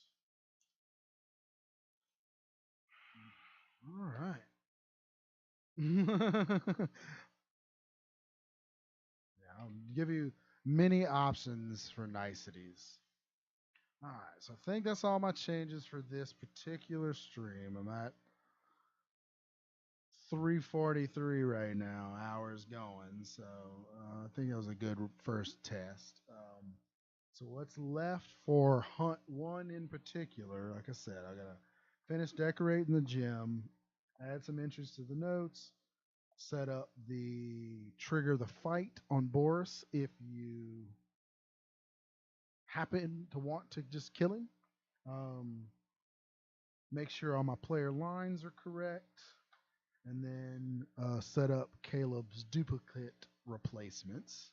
And then past Hunt One is a new scene for Knife Point, a new writing a new scene for Knife Point. Maybe I'll do that on stream too. And then a change to Grizzly's quest line where we don't initially just fight him. Same thing we're doing with Boris and Knife Point, we where we when you get close to him instead of fighting him. Like I said, I think I mentioned this earlier to you about the conditional. That way, if you do actually end up killing Boris and Knife Point, or Knife Point, maybe I'll just trigger the fight Grizzly because regardless, I'm going to leave Grizzly as a bleed out conversation, and then change Edmund to be a hard charisma check so that it forces you to engage in the Edmund quest content, and then make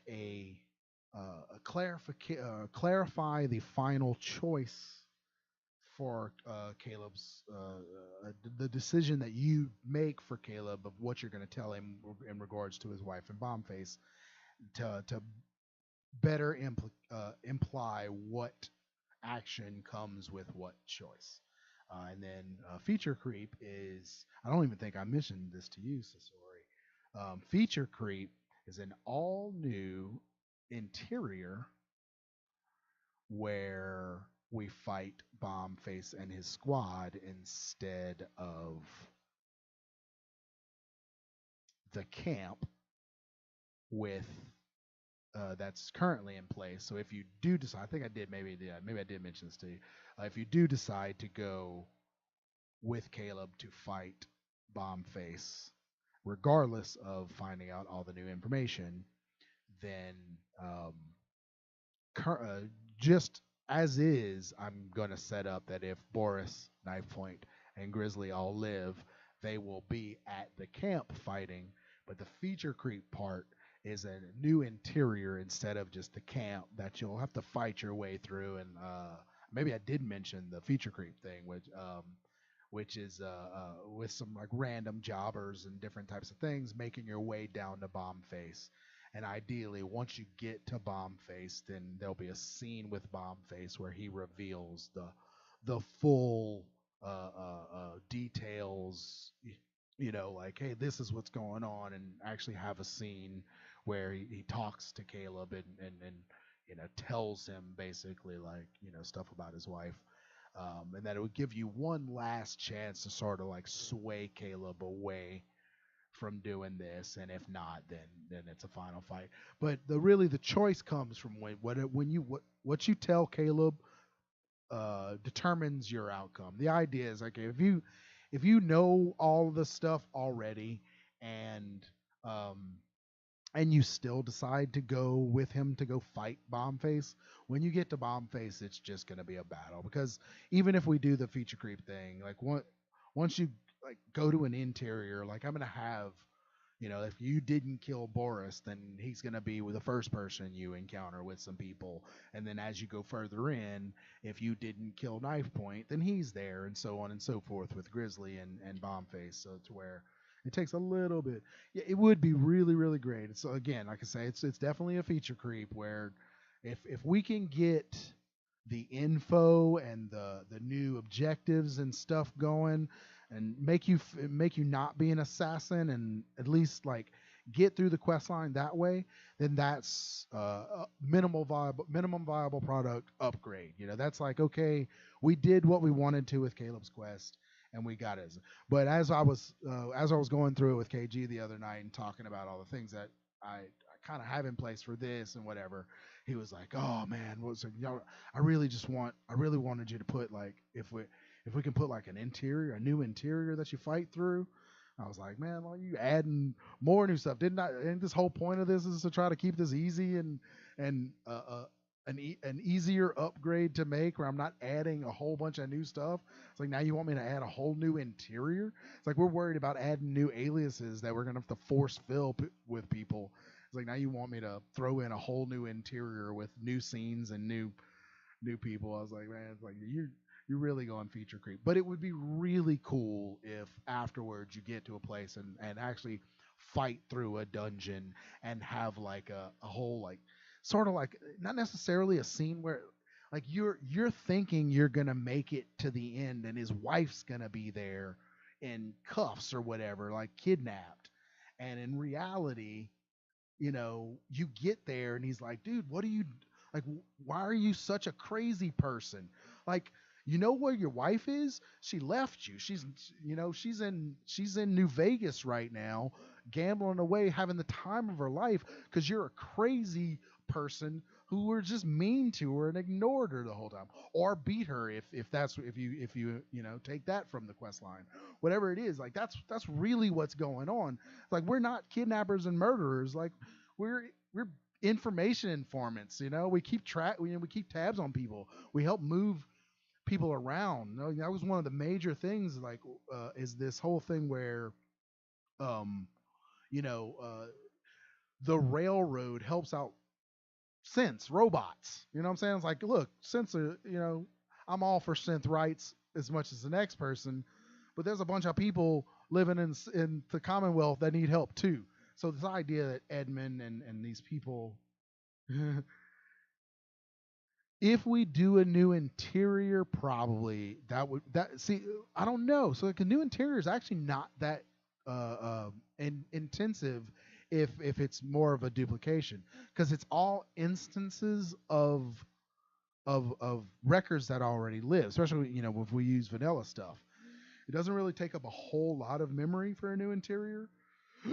Um, but again, that's really feature creep stuff. Most of what's already in there, like the reason that the image was pushed to extended was because it's a texture image that literally takes up as much as 100 sound files. You know what I'm saying? Like, so when we were pulling out things to pare down the base mod for Xbox, then the optional image texture on Knife Point's holotape in Caleb's second quest line was definitely high on the list of what could go. You know what I'm saying? So things like that uh, um, will go in extended, but just duplicating a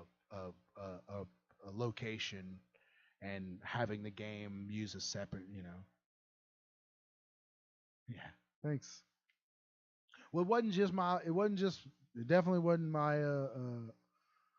my thoughts alone, because it came about. Um, I was working on some chapter 3 stuff, and I got some ideas about Caleb's quest line based upon some stuff that I'm doing in chapter 3. And I was like, man, I really wish we could emphasize some of this underlying stuff that we tried to put in and hint at, but all of us involved believed we failed at really doing what we wanted, which was, letting some of the underlying things of what Edmund's doing and that kind of stuff. And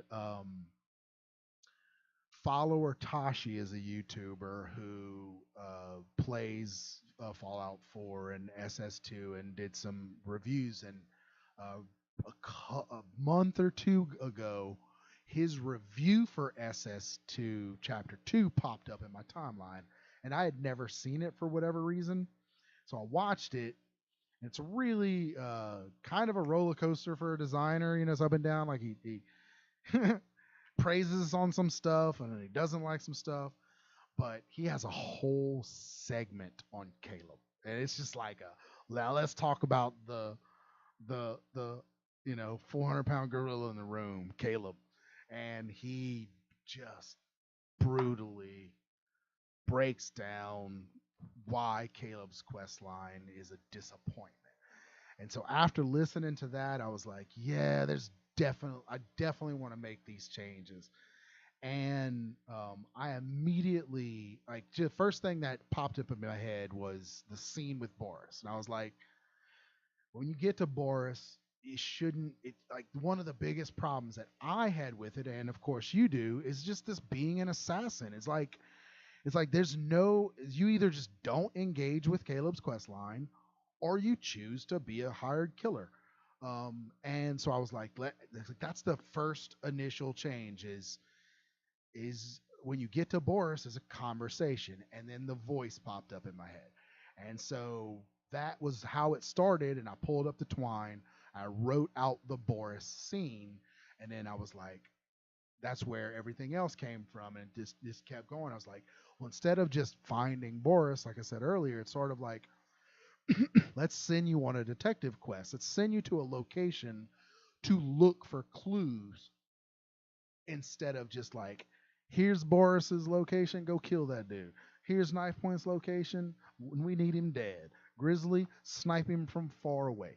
All that kind of stuff.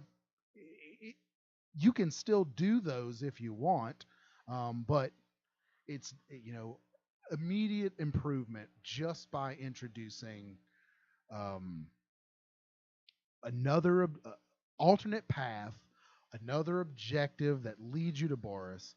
And then another major thing that I'm doing is we have these timers in place, and I'm taking some of those out where it's sort of like Caleb's quest line flows a little bit faster to what you're doing. So, but anyway, I'm gonna bounce out pretty soon. I've said that multiple times, but let me make sure everything's saved out. Yes. Saved here. And what I'll probably do is I'm going out of town at the beginning of next week.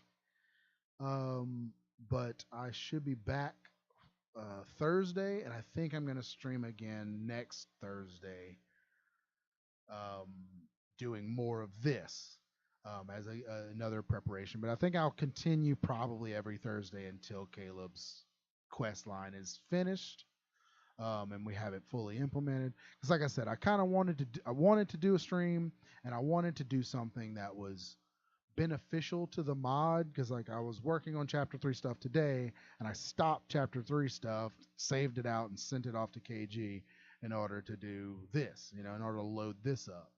So um, thanks. I definitely will. um, but so yeah, so that's the goal, is to keep this going, and after Caleb's finished, maybe we'll see how it goes. But um, um, I also eventually want to do a let's play. But one of the jokes that we have on the team is none of us have played Fallout 4 since we started modding. So um, with that being said, I'll start to bounce out, and thanks for joining along. I hope that it was informative, entertaining, and not too bad for my first official solo stream. Um, so, yeah, thanks. I'll talk to y'all later.